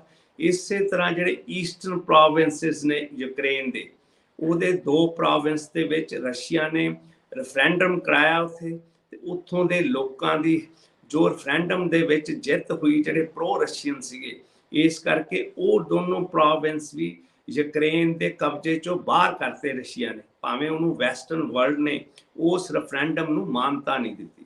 ਸੋ ਇਸ ਲਈ ਜਿਹੜਾ ਯੂਕਰੇਨ ਰਸ਼ੀਆ ਦਾ ਸੀਨ ਆ, ਉਹ ਫਿਨਲੈਂਡ ਦੀ ਐਂਟਰੀ ਨਾਲ ਹੋਰ ਪ੍ਰੋਵੋਕੇਟਿਵ ਹੋ ਸਕਦਾ, ਤੇ ਲੂਮਿੰਗ ਥ੍ਰੈਟ ਆ ਕਿ it might turn into a world war 3, ਤੇ ਨਿਊਕਲੀਅਰ ਜਿਹੜਾ ਉੱਥੇ ਅਟੈਕ ਦਾ ਵੀ ਸਾਰੇ ਯੂਰਪ ਦੇ ਵਿੱਚ ਖਤਰਾ ਬਣਿਆ ਹੋਇਆ, ਕਿਉਂਕਿ ਉੱਥੇ ਐਕਸਟ੍ਰੀਮ ਐਨਰਜੀ ਕ੍ਰਾਈਸਿਸ ਨੇ ਥਰੂ ਆਊਟ ਯੂਰਪ। ਖੈਰ ਵਰਲਡ ਵਾਰ 3 ਨੂੰ ਰੋਕਣ ਦੇ ਲਈ ਹੀ ਨੇਟੋ ਵਰਗੀ ਆਰਗੇਨਾਈਜੇਸ਼ਨਸ ਐਂਡ ਇਦਾਂ ਦੇ ਹੋਰ ਵੱਡੇ ਅਦਾਰੇ ਆਪਣੇ ਸਾਹਮਣੇ ਆਏ ਸੀ ਵਰਲਡ ਵਾਰ 2 ਖਤਮ ਹੋਣ ਤੋਂ ਬਾਅਦ। ਪਰ ਦੁਬਾਰਾ ਤੋਂ ਇੱਕ ਤਰ੍ਹਾਂ ਦਾ ਨਜ਼ਰ ਆ ਰਿਹਾ ਹੈ ਕਿ ਯੂਕਰੇਨ ਰਸ਼ੀਆ ਵਾਰ ਦਾ ਪ੍ਰੈਸ਼ਰ ਕਰਕੇ ਫਿਨਲੈਂਡ ਵਰਗੇ ਦੇਸ਼, ਜਿਹੜੀ ਬੜੀ ਬਾਲਟਿਕ ਨੇਸ਼ਨਸ ਨੇ ਜਿਹੜੀਆਂ, ਜਿੱਥੇ ਹੈਪੀਨੈਸ ਇੰਡੈਕਸ ਜਿਹੜਾ ਬਹੁਤ ਸਟਰੋਂਗ ਹੈ, ਔਰ ਉੱਥੇ ਆਬਾਦੀ ਬਹੁਤ ਘੱਟ ਹੈ, ਬਹੁਤ ਘੱਟ ਆਬਾਦੀ ਹੈ। ਸਾਡੇ ਇੱਕ ਸੂਬੇ ਦੇ ਵਿੱਚ ਜਿੰਨੀ ਆਬਾਦੀ ਹੈ ਉਸ ਤੋਂ ਵੀ ਕਿਤੇ ਅੱਧੀ ਤੋਂ ਘੱਟ ਆਬਾਦੀ ਹੈਗੀ ਆ। ਸੋ ਉਹ ਵੀ ਦੇਸ਼ ਇੱਕ ਤਰ੍ਹਾਂ ਦੇ ਨਾਲ ਪ੍ਰੈਸ਼ਰ ਦੇ ਵਿੱਚ ਹੈ to join the western alliance. ਕੁਝ ਕਹਿਣਾ ਚਾਹੋਗੇ ਐਂਡ ਦੇ ਵਿੱਚ ਸਰ? ਇਹਦੇ ਨਾ ਇਸੇ ਦੌਰਾਨ ਜਿਹੜੀ ਯੂਕਰੇਨ ਵਾਰ ਦੇ ਦੌਰਾਨ ਯੂਨਾਈਟਿਡ ਨੇਸ਼ਨਸ ਦੀ ਜਿਹੜੀ ਹਿਊਮਨ ਰਾਈਟਸ ਕੌਂਸਲ ਹੈਗੀ ਆ, ਉਹਨਾਂ ਦੀ ਪਿਛਲੇ ਦਿਨਾਂ ਦੇ ਵਿੱਚ ਮੇਰੇ ਖਿਆਲ ਵੈਡਨਸਡੇ ਨੂੰ ਉਹਨਾਂ ਨੇ ਇੱਕ ਰੈਜ਼ੋਲੂਸ਼ਨ ਲਿਆਂਦਾ ਸੀਗਾ ਆਪਣੇ ਵੱਲੋਂ, ਜਿਹੜਾ ਯੂਨਾਈਟਿਡ ਨੇਸ਼ਨਸ ਦੇ ਵਿੱਚ ਉਹਨਾਂ ਨੇ ਰੈਜ਼ੋਲੂਸ਼ਨ ਲੈ ਕੇ ਆਂਦਾ। ਉਹਦੇ 44 ਕੌਂਸਲ ਮੈਂਬਰਸ ਨੇ। ਉਹ ਰੈਜ਼ੋਲੂਸ਼ਨ ਉਹਨਾਂ ਨੇ ਪਾਸ ਵੀ ਕਰਵਾ ਲਿਆ ਹੈਗਾ। ਉਹਦੇ ਵਿੱਚ ਇਹ ਪਾਸ ਹੋਇਆ ਹੈਗਾ ਕਿ ਜਿਹੜਾ ਯੂਕਰੇਨ ਦੇ ਵਿੱਚ ਕੰਟੀਨਿਊਸ ਵਾਰ ਕ੍ਰਾਈਮਸ ਹੋ ਰਹੇ ਆ, ਵਾਰ ਕ੍ਰਾਈਮਸ ਅਗੇਂਸਟ ਹਿਊਮੈਨਿਟੀ, ਉਹਦੇ ਬਾਰੇ UN ਦੀ ਜਿਹੜੀ ਹਿਊਮਨ ਰਾਈਟਸ ਕੌਂਸਲ ਆ, ਇਹ ਹੁਣ ਸਿੱਧੇ ਤੌਰ ਤੇ ਜਾ ਕੇ ਉੱਥੇ ਇਨਵੈਸਟੀਗੇਟ ਕਰੂਗੀ। ਇਹਦੇ ਵਿੱਚ ਜਿਹੜੇ ਹੈਗਾ 27 ਕੰਟਰੀਜ਼ ਨੇ ਇਸ ਰੈਜ਼ੋਲੂਸ਼ਨ ਨੂੰ ਉਹਦੇ ਫॉर ਵੋਟਿੰਗ ਕੀਤੀ ਹੈਗੀ ਆ। ਇੰਡੀਆ ਨੇ ਐਜ਼ ਯੂਜੂਅਲ ਇਹਦੇ ਤੋਂ ਐਬਸਟੇਨ ਕੀਤਾ ਹੈ, ਕਿਉਂਕਿ ਇੰਡੀਆ ਲਗਾਤਾਰ ਇਸ ਤਰ੍ਹਾਂ ਦੇ ਜਦੋਂ ਵੀ ਹਿਊਮਨ ਰਾਈਟਸ ਕੌਂਸਲ ਦੇ ਕੋਈ ਰੈਜ਼ੋਲੂਸ਼ਨਸ ਆਉਂਦੇ ਨੇ ਯੂਨਾਈਟਿਡ ਨੇਸ਼ਨਸ ਦੇ ਵਿੱਚ, ਉਹਦੇ ਦੇ ਵਿੱਚੋਂ ਹਮੇਸ਼ਾ ਇੰਡੀਆ ਐਬਸਟੇਨ ਕਰਦਾ ਹੈਗਾ। ਤੇ 2 ਕੰਟਰੀਜ਼ ਜਿਹੜੇ ਚਾਈਨਾ ਤੇ ਐਰੀਟੇਰੀਆ ਨੇ, ਉਹਨਾਂ ਨੇ ਇਸ ਰੈਜ਼ੋਲੂਸ਼ਨ ਦੇ ਅਗੇਂਸਟ ਵੋਟਿੰਗ ਕੀਤੀ ਹੈਗੀ ਹੈ। ਪਰ ਰੈਜ਼ੋਲੂਸ਼ਨ ਪਾਸ ਹੋ ਗਿਆ ਹੋਇਆ ਉਹਦੇ ਨਾਲ, ਕਿਉਂਕਿ ਪਹਿਲਾਂ ਹੀ ਜਿਹੜਾ ਰਸ਼ੀਅਨ ਪ੍ਰੈਜ਼ੀਡੈਂਟ ਹੈਗਾ ਪੁਟਿਨ, ਉਹਨੂੰ ਇਹਨਾਂ ਨੇ ਵਾਰ ਕ੍ਰਿਮੀਨਲ ਡਿਕਲੇਅਰ ਕੀਤਾ ਹੋਇਆ, ਜਿਹੜੀ ਕਿ ਇੰਟਰਨੈਸ਼ਨਲ ਕ੍ਰਿਮੀਨਲ ਕੋਰਟ ਹੈਗੀ ਆ। ਉਹ ਲੇਟਲੀ ਉਹਨਾਂ ਨੇ ਉਹਨੂੰ ਵਾਰ ਕ੍ਰਿਮੀਨਲ ਡਿਕਲੇਅਰ ਕੀਤਾ। ਇਸੇ ਤਰ੍ਹਾਂ ਜਿਹੜੇ ਕੋਸਵੋ ਦੇ ਐਕਸ ਪ੍ਰੈਜ਼ੀਡੈਂਟ ਆ ਹਾਸ਼ਮੀ, ਉਹ ਵੀ ਹੁਣ ਇੰਟਰਨੈਸ਼ਨਲ ਕ੍ਰਿਮੀਨਲ ਕੋਰਟ ਦੇ ਵਿੱਚ ਆਪਣਾ ਇੱਕ ਵਾਰ ਕ੍ਰਾਈਮਸ ਅਗੇਂਸਟ ਹਿਊਮੈਨਿਟੀ ਦਾ ਕੇਸ ਦਾ ਸਾਹਮਣਾ ਕਰ ਰਹੇ ਆ, ਜਿਹਦੀ ਕਿ ਹੁਣ ਟ੍ਰਾਇਲ ਪ੍ਰੋਸੀਡਿੰਗਸ ਚੱਲ ਰਹੀਆਂ ਨੇ। ਇਸ ਤਰ੍ਹਾਂ ਦੇ ਬਰਤਾਂਤ ਹੁਣ ਦੁਨੀਆ 'ਚ ਸਾਹਮਣੇ ਆ ਰਹੇ ਆ, ਜਿਹੜੇ ਕਿ ਸਪੋਰਟਡ ਬਾਏ ਵੈਸਟਰਨ ਪਾਵਰਸ ਹੈਗਾ। ਉਹਦੇ ਨਾਲ ਜਿਹੜਾ ਪ੍ਰੋਵੋਕੇਟਿਵ ਨੇਚਰ ਆ ਵਰਲਡ ਪੋਲਿਟਿਕਸ ਦੇ ਵਿੱਚ, ਉਹ ਵਧੂਗੀ। ਇੰਡੀਆ ਕਿਉਂ ਐਬਸਟੇਨ ਕਰ ਰਿਹਾ ਹੈਗਾ, ਇਹਦੇ ਬਾਰੇ ਜੋ ਵੈਸਟਰਨ ਪ੍ਰੈਸ ਵਿੱਚ ਟਿੱਪਣੀ ਹੋਈ ਆ ਕਿ ਇੰਡੀਆ ਜਿਹੜਾ ਹੈਗਾ ਇਸ ਡਰ ਤੋਂ ਐਬਸਟੇਨ ਕਰਦਾ ਕਿ ਜੇ ਅਸੀਂ ਇੱਥੇ ਮਾਨਤਾ ਦੇ ਦਾਂਗੇ ਇਸ ਤਰ੍ਹਾਂ ਦੇ ਰੈਜ਼ੋਲੂਸ਼ਨਸ ਨੂੰ, ਤਾਂ ਕੱਲ੍ਹ ਨੂੰ ਜਿਹੜੀ United nations human rights council ਆ, ਤਾਂ ਉਹ ਜੰਮੂ ਐਂਡ ਕਸ਼ਮੀਰ ਦੇ ਵਿੱਚ ਵੀ ਇਨਵੈਸਟੀਗੇਸ਼ਨ ਦੇ ਲਈ ਇੱਦਾਂ ਦਾ ਰੈਜ਼ੋਲੂਸ਼ਨ ਲਿਆ ਕੇ ਉਹਦੇ ਵਿੱਚ ਆ ਕੇ ਇਨਵੈਸਟੀਗੇਟ ਕਰੂਗੀ ਜਿਹੜਾ ਇੰਡੀਅਨ ਰੀਜਨ ਹੈਗਾ, ਜਿਹੜਾ ਕਿ ਲੰਮੇ ਚਿਰ ਤੋਂ ਇਨਸਰਜੈਂਸੀ ਦਾ ਸ਼ਿਕਾਰ ਆ। ਕਿਉਂਕਿ ਕੋਈ ਵੀ ਉੱਥੇ ਜਦ ਇੰਡੀਅਨ ਇੰਡੀਪੈਂਡੈਂਸ ਤੋਂ ਬਾਅਦ ਕੋਈ ਵੀ ਉੱਥੇ ਸੋਲਿਊਸ਼ਨ ਅਪਰੋਚ ਅਪਣਾਈ ਨਹੀਂ ਗਈ। ਤੇ ਉੱਥੇ ਕਾਫੀ ਵੱਡੇ ਪੱਧਰ ਤੇ ਇੰਡੀਅਨ ਆਰਮੀ ਦੀ ਡਿਪਲੋਇਮੈਂਟ ਆ। ਉੱਥੇ ਪ੍ਰੈਸ ਵੀ ਬਹੁਤ ਬੁਰੀ ਤਰ੍ਹਾਂ ਘੁੱਟੀ ਹੋਈ ਆ ਸਾਰੇ ਪਾਸੋਂ, ਜਿਹਦੇ ਬਾਰੇ ਡਿਫਰੈਂਟ ਵਰਲਡ ਦੀ ਜਿਹੜੇ ਹੈਗੀਆਂ ਰਿਪੋਰਟਸ ਨੇ, ਉਹ ਇਸ ਬਾਰੇ ਲਗਾਤਾਰ ਜ਼ਿਕਰ ਕਰ ਰਹੀਆਂ ਨੇ। ਈਵਨ ਐਮਨੈਸਟੀ ਇੰਟਰਨੈਸ਼ਨਲ ਨੇ ਜਿਹੜੀ ਰੀਸੈਂਟ ਰਿਪੋਰਟ ਦਿੱਤੀ ਹੈਗੀ ਆ, ਉਹਦੇ ਵਿੱਚ ਵੀ ਉੱਥੇ ਜੋ ਮਤਲਬ ਕਿ ਰਿਪਰੈਸ਼ਨ ਹੋ ਰਿਹਾ, ਉਹਦਾ ਉਹਨਾਂ ਨੇ ਗੰਭੀਰਤਾ ਦੇ ਨਾਲ ਜ਼ਿਕਰ ਕੀਤਾ ਹੈਗਾ। ਇਸ ਕਰਕੇ ਇੰਡੀਆ ਹਮੇਸ਼ਾ ਲਗਾਤਾਰ ਇਸ ਤਰ੍ਹਾਂ ਦੇ ਰੈਜ਼ੋਲੂਸ਼ਨਸ ਤੋਂ ਆਪਣੇ ਆਪ ਨੂੰ ਐਬਸਟੇਨ ਕਰਦਾ ਹੈ। ਮੈਂ ਚਾਹਾਂਗੀ ਸਰ ਕਿ ਬੇਨਤੀ ਹੈ ਕਿ ਗੱਲ ਨੂੰ ਆਖਿਰ ਦੇ ਵਿੱਚ ਪੰਜਾਬ ਤੇ ਹੀ ਖਤਮ ਕੀਤਾ ਜਾਵੇ। ਪੰਜਾਬ ਦੇ ਬਾਰੇ ਕੋਈ ਚੀਜ਼ ਤੁਸੀਂ ਖਾਸ ਕਹਿਣੀ ਚਾਹੋ, ਕਿਉਂਕਿ ਸੀਐਮ ਭਗਵੰਤ ਮਾਨ ਜੀ ਨੇ ਕਿਹਾ ਕਿ ਕਾਫੀ ਜਿਹੜੀ ਇਨਕਮ ਆ ਸੂਬੇ ਦੀ ਉਹਨਾਂ ਨੇ ਵਧਾਈ ਹੈ ਐਕਸਾਈਜ਼ ਦੇ ਵਿੱਚੋਂ। ਕੁਛ ਇਹਦੇ ਨਾਲ ਜੁੜਦੀ ਗੱਲ? ਇਹਦੇ ਨਾਲ ਜਿਹੜੀਆਂ ਠੀਕ ਹੈ, ਕਹਿੰਦੇ ਕਿ ਸਾਡੀ 20% ਕਿ ਕਿੰਨੀ ਇਨਕਮ ਵਧੀ ਆ। ਤੇ ਉਹਨਾਂ ਨੇ ਕੱਲ ਜਿਹੜਾ ਹੈਗਾ ਈਵਨ ਜਿਹੜੀ ਸਬਸਿਡੀ ਦਾ ਮਨੀ ਸੀਗਾ ਪਾਵਰ ਕਾਰਪੋਰੇਸ਼ਨ ਨੂੰ, ਉਹ ਵੀ ਇਹਨਾਂ ਨੇ ਕੱਲ ਗਵਰਨਮੈਂਟ ਵੱਲੋਂ ਅਦਾ ਕੀਤਾ ਹੈਗਾ। ਪਰ ਦੂਸਰੇ ਪਾਸੇ ਜਿਹੜੀ ਡਿਸਟਰਬਿੰਗ ਨਿਊਜ਼ ਆ ਰਹੀ ਹੈਗੀ ਆ, ਉਹ ਇਹ ਆ ਕਿ ਜਿਹੜੇ ਐਗਰੀਕਲਚਰਲ ਐਕਸਪੋਰਟ ਸੀਗੇ ਪੰਜਾਬ ਵਿੱਚੋਂ, ਉਹਨਾਂ ਵਿੱਚ ਬੜੇ ਵੱਡੇ ਪੱਧਰ ਤੇ ਗਿਰਾਵਟ ਆਈ ਆ। ਆਲਮੋਸਟ ਹੁਣ ਜਿਹੜੇ ਐਕਸਪੋਰਟਸ ਦਾ ਲੈਵਲ ਹੈਗਾ ਉਹ ਇੱਕ ਤਰ੍ਹਾਂ ਨਾਲ ਨਿਲ ਹੋ ਗਿਆ ਹੈਗਾ, ਜਿਹੜਾ ਕਿ 2017-18 ਦੇ ਵਿੱਚ $1587 ਮਿਲੀਅਨ ਸੀਗਾ, ਉਹ ਹੁਣ ਗਿਰ ਕੇ $567 ਮਿਲੀਅਨ ਰਹਿ ਗਿਆ। ਐਨ ਕੰਪੈਰੀਜ਼ਨ ਹਰਿਆਣੇ ਦਾ, ਹਿਮਾਚਲ ਪ੍ਰਦੇਸ਼ ਦਾ ਜਿਹੜਾ ਐਕਸਪੋਰਟ ਦਾ ਲੈਵਲ ਆ, ਉਹ ਕੰਟੀਨਿਊਸਲੀ ਰਾਈਜ਼ ਕਰ ਰਿਹਾ ਹੈਗਾ। ਇਹ ਵੀ ਇੱਕ ਆਪਣੇ ਲਈ ਬਹੁਤ ਵੱਡਾ ਇਸ਼ੂ ਹੈਗਾ ਪੰਜਾਬ ਦੇ ਲਈ। ਕਿਉਂਕਿ ਪੰਜਾਬ ਦੀ ਜਿਹੜੀ ਐਕਸਪੋਰਟਸ ਹੈਗੀਆਂ ਉਹਨਾਂ ਵਿੱਚ ਲਗਾਤਾਰ ਗਿਰਾਵਟ ਆ ਰਹੀ ਹੈ। ਹੁਣ ਜਦੋਂ ਵੀਟ ਦੀ ਵਰਲਡ ਮਾਰਕੀਟ ਦੇ ਵਿੱਚ ਇੰਨੀਆਂ ਪ੍ਰਾਈਸਿਸ ਵਧੀਆਂ ਹੋਈਆਂ ਨੇ, ਪਰ ਇੱਥੋਂ ਦਾ ਸੂਬੇ ਦੀ ਜਿਹੜੀ ਐਡਮਿਨਿਸਟ੍ਰੇਸ਼ਨ ਆ, ਗਵਰਨੈਂਸ ਆ, ਉਹਨਾਂ ਨੇ ਕਿਸੇ ਤਰ੍ਹਾਂ ਦਾ ਵੀ ਸੈਂਟਰਲ ਗਵਰਨਮੈਂਟ ਅੱਗੇ ਇਹ ਮੁੱਦਾ ਨਹੀਂ ਰੱਖਿਆ ਕਿ ਅਸੀਂ ਇੱਥੇ ਪ੍ਰੋਕਿਉਰਮੈਂਟ ਵੀਟ ਦੀ ਆਪ ਕਰਦੇ ਹੀ, ਉਹਨੂੰ ਆਪਣੇ ਵੱਲੋਂ ਪੰਜਾਬ ਸਟੇਟ ਵੱਲੋਂ ਉਹਨਾਂ ਨੂੰ ਵਰਲਡ ਮਾਰਕੀਟ ਵਿੱਚ ਲੈ ਕੇ ਜਾਣਾ ਚਾਹੀਦਾ ਸੀ, ਜਿਹਦੇ ਨਾਲ ਇੱਕ ਤਾਂ ਫਾਰਮਰਸ ਦੀ ਇਨਕਮ ਦੇ ਵਿੱਚ ਬਹੁਤ ਵਾਧਾ ਹੋਣਾ ਸੀ ਤੇ ਸਟੇਟ ਦੇ ਰੈਵਨਿਊ ਦੇ ਵਿੱਚ ਵੀ ਬਹੁਤ ਮਤਲਬ ਕਿ ਇਹਦਾ ਪੋਜ਼ਿਟਿਵ ਫਾਇਦਾ ਹੋਣਾ ਸੀ। ਕੀ ਪੰਜਾਬ ਸਰਕਾਰ ਦੇ ਕੋਲ, ਕਿਸੇ ਵੀ ਸੂਬੇ ਦੇ ਕੋਲ, ਭਾਰਤ ਦੇ ਕੋਲ ਕੋਈ ਏਦਾਂ ਦਾ ਹੱਕ ਨਹੀਂ ਹੈ? ਮੈਨੂੰ ਲੱਗਦਾ ਕਿ ਉਹ ਸਿੱਧਾ ਇੰਟਰਨੈਸ਼ਨਲ ਮਾਰਕੀਟ 'ਚ ਇਹਨੂੰ ਪਲੀਜ਼ ਤੋਂ। ਬਿਲਕੁਲ ਹੈਗਾ। ਮੀਜ਼ੋਰਾਮ ਕੋਲੇ ਆਪਣੀ ਫ੍ਰੀ ਟ੍ਰੇਡ ਦਾ ਜਦੋਂ ਉਹਨਾਂ ਦਾ ਅਕੋਰਡ ਹੋਇਆ ਸੀ 1986 ਦੇ ਵਿੱਚ ਬਿਟਵੀਨ ਲਾਲ ਡੇਂਗਾ ਜਿਹੜਾ ਉਹਨਾਂ ਦਾ ਲੀਡਰ ਸੀ, ਤੇ ਉਸ ਟਾਈਮ ਤੇ Indian prime minister Rajiv Gandhi ਨਾਲ ਅਕੋਰਡ ਹੋਇਆ ਸੀ ਮੀਜ਼ੋਜ਼ ਦਾ। ਉਦੋਂ ਉਹਦੇ ਵਿੱਚ ਇੱਕ ਕਲੌਜ਼ ਸੀਗਾ ਤੇ ਜਿਹੜਾ ਕਿ ਕਲੌਜ਼ ਲਾਗੂ ਵੀ ਆ ਕਿ ਉਹ ਜਿਹੜਾ ਮੀਜ਼ੋਰਾਮ ਆਪਣੇ ਪੱਧਰ ਤੇ ਕਿਸੇ ਵੀ ਕੰਟਰੀ ਨਾਲ ਆਪਣਾ ਟ੍ਰੇਡ ਕਰ ਸਕਦਾ without seeking permission from Indian government, ਚਾਹੇ ਉਹ ਬੰਗਲਾਦੇਸ਼ ਹੋਵੇ, ਚਾਹੇ ਚਾਈਨਾ ਹੋਵੇ, ਚਾਹੇ ਈਵਨ ਪਾਕਿਸਤਾਨ ਹੋਵੇ, ਤੇ ਉੱਥੋਂ ਟ੍ਰੇਡ ਲਗਾਤਾਰ ਜਾਰੀ ਆ। ਦੂਸਰੇ ਪਾਸੇ ਆਪਣਾ ਜਿਹੜਾ ਪੰਜਾਬ ਆ, ਡਿਸਪਾਈਟ ਬੀਇੰਗ ਏ ਬਾਰਡਰ ਸਟੇਟ, ਤੇ ਸਾਡਾ ਜਿਹੜਾ ਸਟੇਟਸ ਵੀ ਹੈਗਾ ਉਹ ਬੜਾ ਹੀ ਮਤਲਬ ਕਿ ਪ੍ਰੋਡਕਟਿਵ ਮੈਨਰ ਵਾਲਾ ਸਟੇਟਸ ਆ ਜੇ ਉਹਨੂੰ ਵਰਤਿਆ ਜਾਵੇ। ਪਰ ਸਾਡੇ ਬਾਰਡਰਸ ਟੋਟਲੀ ਸੀਲਡ ਨੇ। ਈਵਨ ਜਿਹੜੇ ਪ੍ਰੈਜ਼ੈਂਟ ਚੀਫ ਮਿਨਿਸਟਰ ਨੇ ਪੰਜਾਬ ਦੇ ਭਗਵੰਤ ਮਾਨ, ਉਹ ਵੀ ਇਸ ਦੇ ਮਦਈ ਨੇ ਕਿ ਅਸੀਂ ਇਹ ਬਾਰਡਰ ਬੰਦ ਰੱਖਣੇ ਆ, ਜਿਹੜਾ ਕਿ ਅਗੇਂਸਟ ਦਾ ਵਿਸ਼ੇਸ ਆਫ ਦਾ ਪੰਜਾਬ ਦੇ ਪੀਪਲ ਦੀਆਂ। ਕਿਉਂਕਿ ਜੇ ਇੱਥੇ ਟ੍ਰੇਡ ਲਈ ਆਪਣੇ ਬਾਰਡਰਸ ਖੁੱਲਣਗੇ ਤਾਂ ਪੰਜਾਬ ਦੇ ਜਿਹੜੇ ਪ੍ਰੋਡਕਟਸ ਨੇ ਉਹਨਾਂ ਨੂੰ ਯੂਰਪ ਤੱਕ ਅਸੈਸ ਹੈਗੀ ਆ ਬਾਏ ਰੋਡ, ਜਿਹੜੀ ਕਿ ਅੱਗੇ ਵੀ ਪਹਿਲੇ ਵੀ ਇਹਨੂੰ ਇੱਕ ਸਿਲਕ ਰੋਡ ਦਾ ਸਿਲਕ ਰੂਟ ਵਜੋਂ ਜਾਣਿਆ ਜਾਂਦਾ ਸੀਗਾ, ਤੇ ਇਹ ਇੱਕ ਬਹੁਤ ਟ੍ਰੇਡ ਦਾ ਸਾਰਿਆਂ ਨਾਲੋਂ ਵਧੀਆ ਇੱਕ ਸੀਗਾ ਜਿਹੜਾ ਰੂਟ ਮੰਨਿਆ ਜਾਂਦਾ ਸੀ। ਤੇ ਆਪਾਂ ਬਾਏ ਰੋਡ ਇੱਥੇ ਆਪਾਂ ਕਨੈਕਟਡ ਆ ਟੂ ਯੂਰਪ ਥਰੂ ਟਰਕੀ। ਮੈਨੂੰ ਲੱਗਦਾ ਜੀ ਕਿ ਅੱਜ ਦੀ ਗੱਲਬਾਤ ਨੂੰ ਵਿਰਾਮ ਦੇਣਾ ਚਾਹੀਦਾ ਹੈ। ਅੰਤ ਦੇ ਵਿੱਚ ਤੁਸੀਂ ਕੁਝ ਕਹਿਣਾ ਚਾਹੋਗੇ? ਲਾਸਟ 'ਚ ਇਹ ਕਹਿਣਾ ਚਾਹੁੰਦਾ ਕਿ ਬੜੇ ਨਾਮੀ ਫਿਲਾਸਫਰ ਹੋਏ ਨੇ, ਉਹਨਾਂ ਨੇ ਇੱਕ ਸੁਨੇਹਾ ਦਿੱਤਾ ਸੀ ਉਸ ਟਾਈਮ ਤੇ ਆਪਣੇ ਸਮੇਂ ਸੈਨਿਕਾਂ ਨੇ ਕਿ ਉਹੀ ਬੰਦਾ ਪਾਵਰਫੁਲ ਆ, that person is powerful who has control over his or her own self, ਜਿਹੜਾ ਕਿ ਅੱਜ ਪੰਜਾਬ ਵਿੱਚ ਮਿਸਿੰਗ ਆ। ਐਂਡ ਆਈ ਵਿਸ਼ ਕਿ ਲੋਕੀ ਆਪਣਾ ਸਟਾਪ ਕਰਨ ਪਰਛਾਵਿਆਂ ਦੇ ਮਗਰ ਭੱਜਣਾ ਤੇ ਆਪਣੀ ਪਛਾਣ ਖੁਦ ਲੱਭਣ, ਤਾਂ ਕਿ ਉਹ ਆਪਣੀ ਰਿਐਲਿਟੀ ਦੀ ਪਛਾਣ ਕਰ ਸਕਣ ਤੇ don't get confused between reality and fiction. ਪਰ ਇੱਥੇ ਫਿਕਸ਼ਨ ਵੱਲ ਨੂੰ ਜ਼ਿਆਦਾ ਰੁਚੀ ਲੋਕਾਂ ਦੀ ਬਣਾਈ ਜਾ ਰਹੀ ਹੈ। ਕੁਕੀ ਸਰ, ਤੁਸੀਂ ਅੱਜ ਦਾ ਸਮਾਂ ਕੱਢਿਆ, ਸਾਡੇ ਨਾਲ ਗੱਲਬਾਤ ਕੀਤੀ, ਤੁਹਾਡਾ ਬਹੁਤ ਧੰਨਵਾਦ ਜੀ। Thank you Manveer, it's always a pleasure.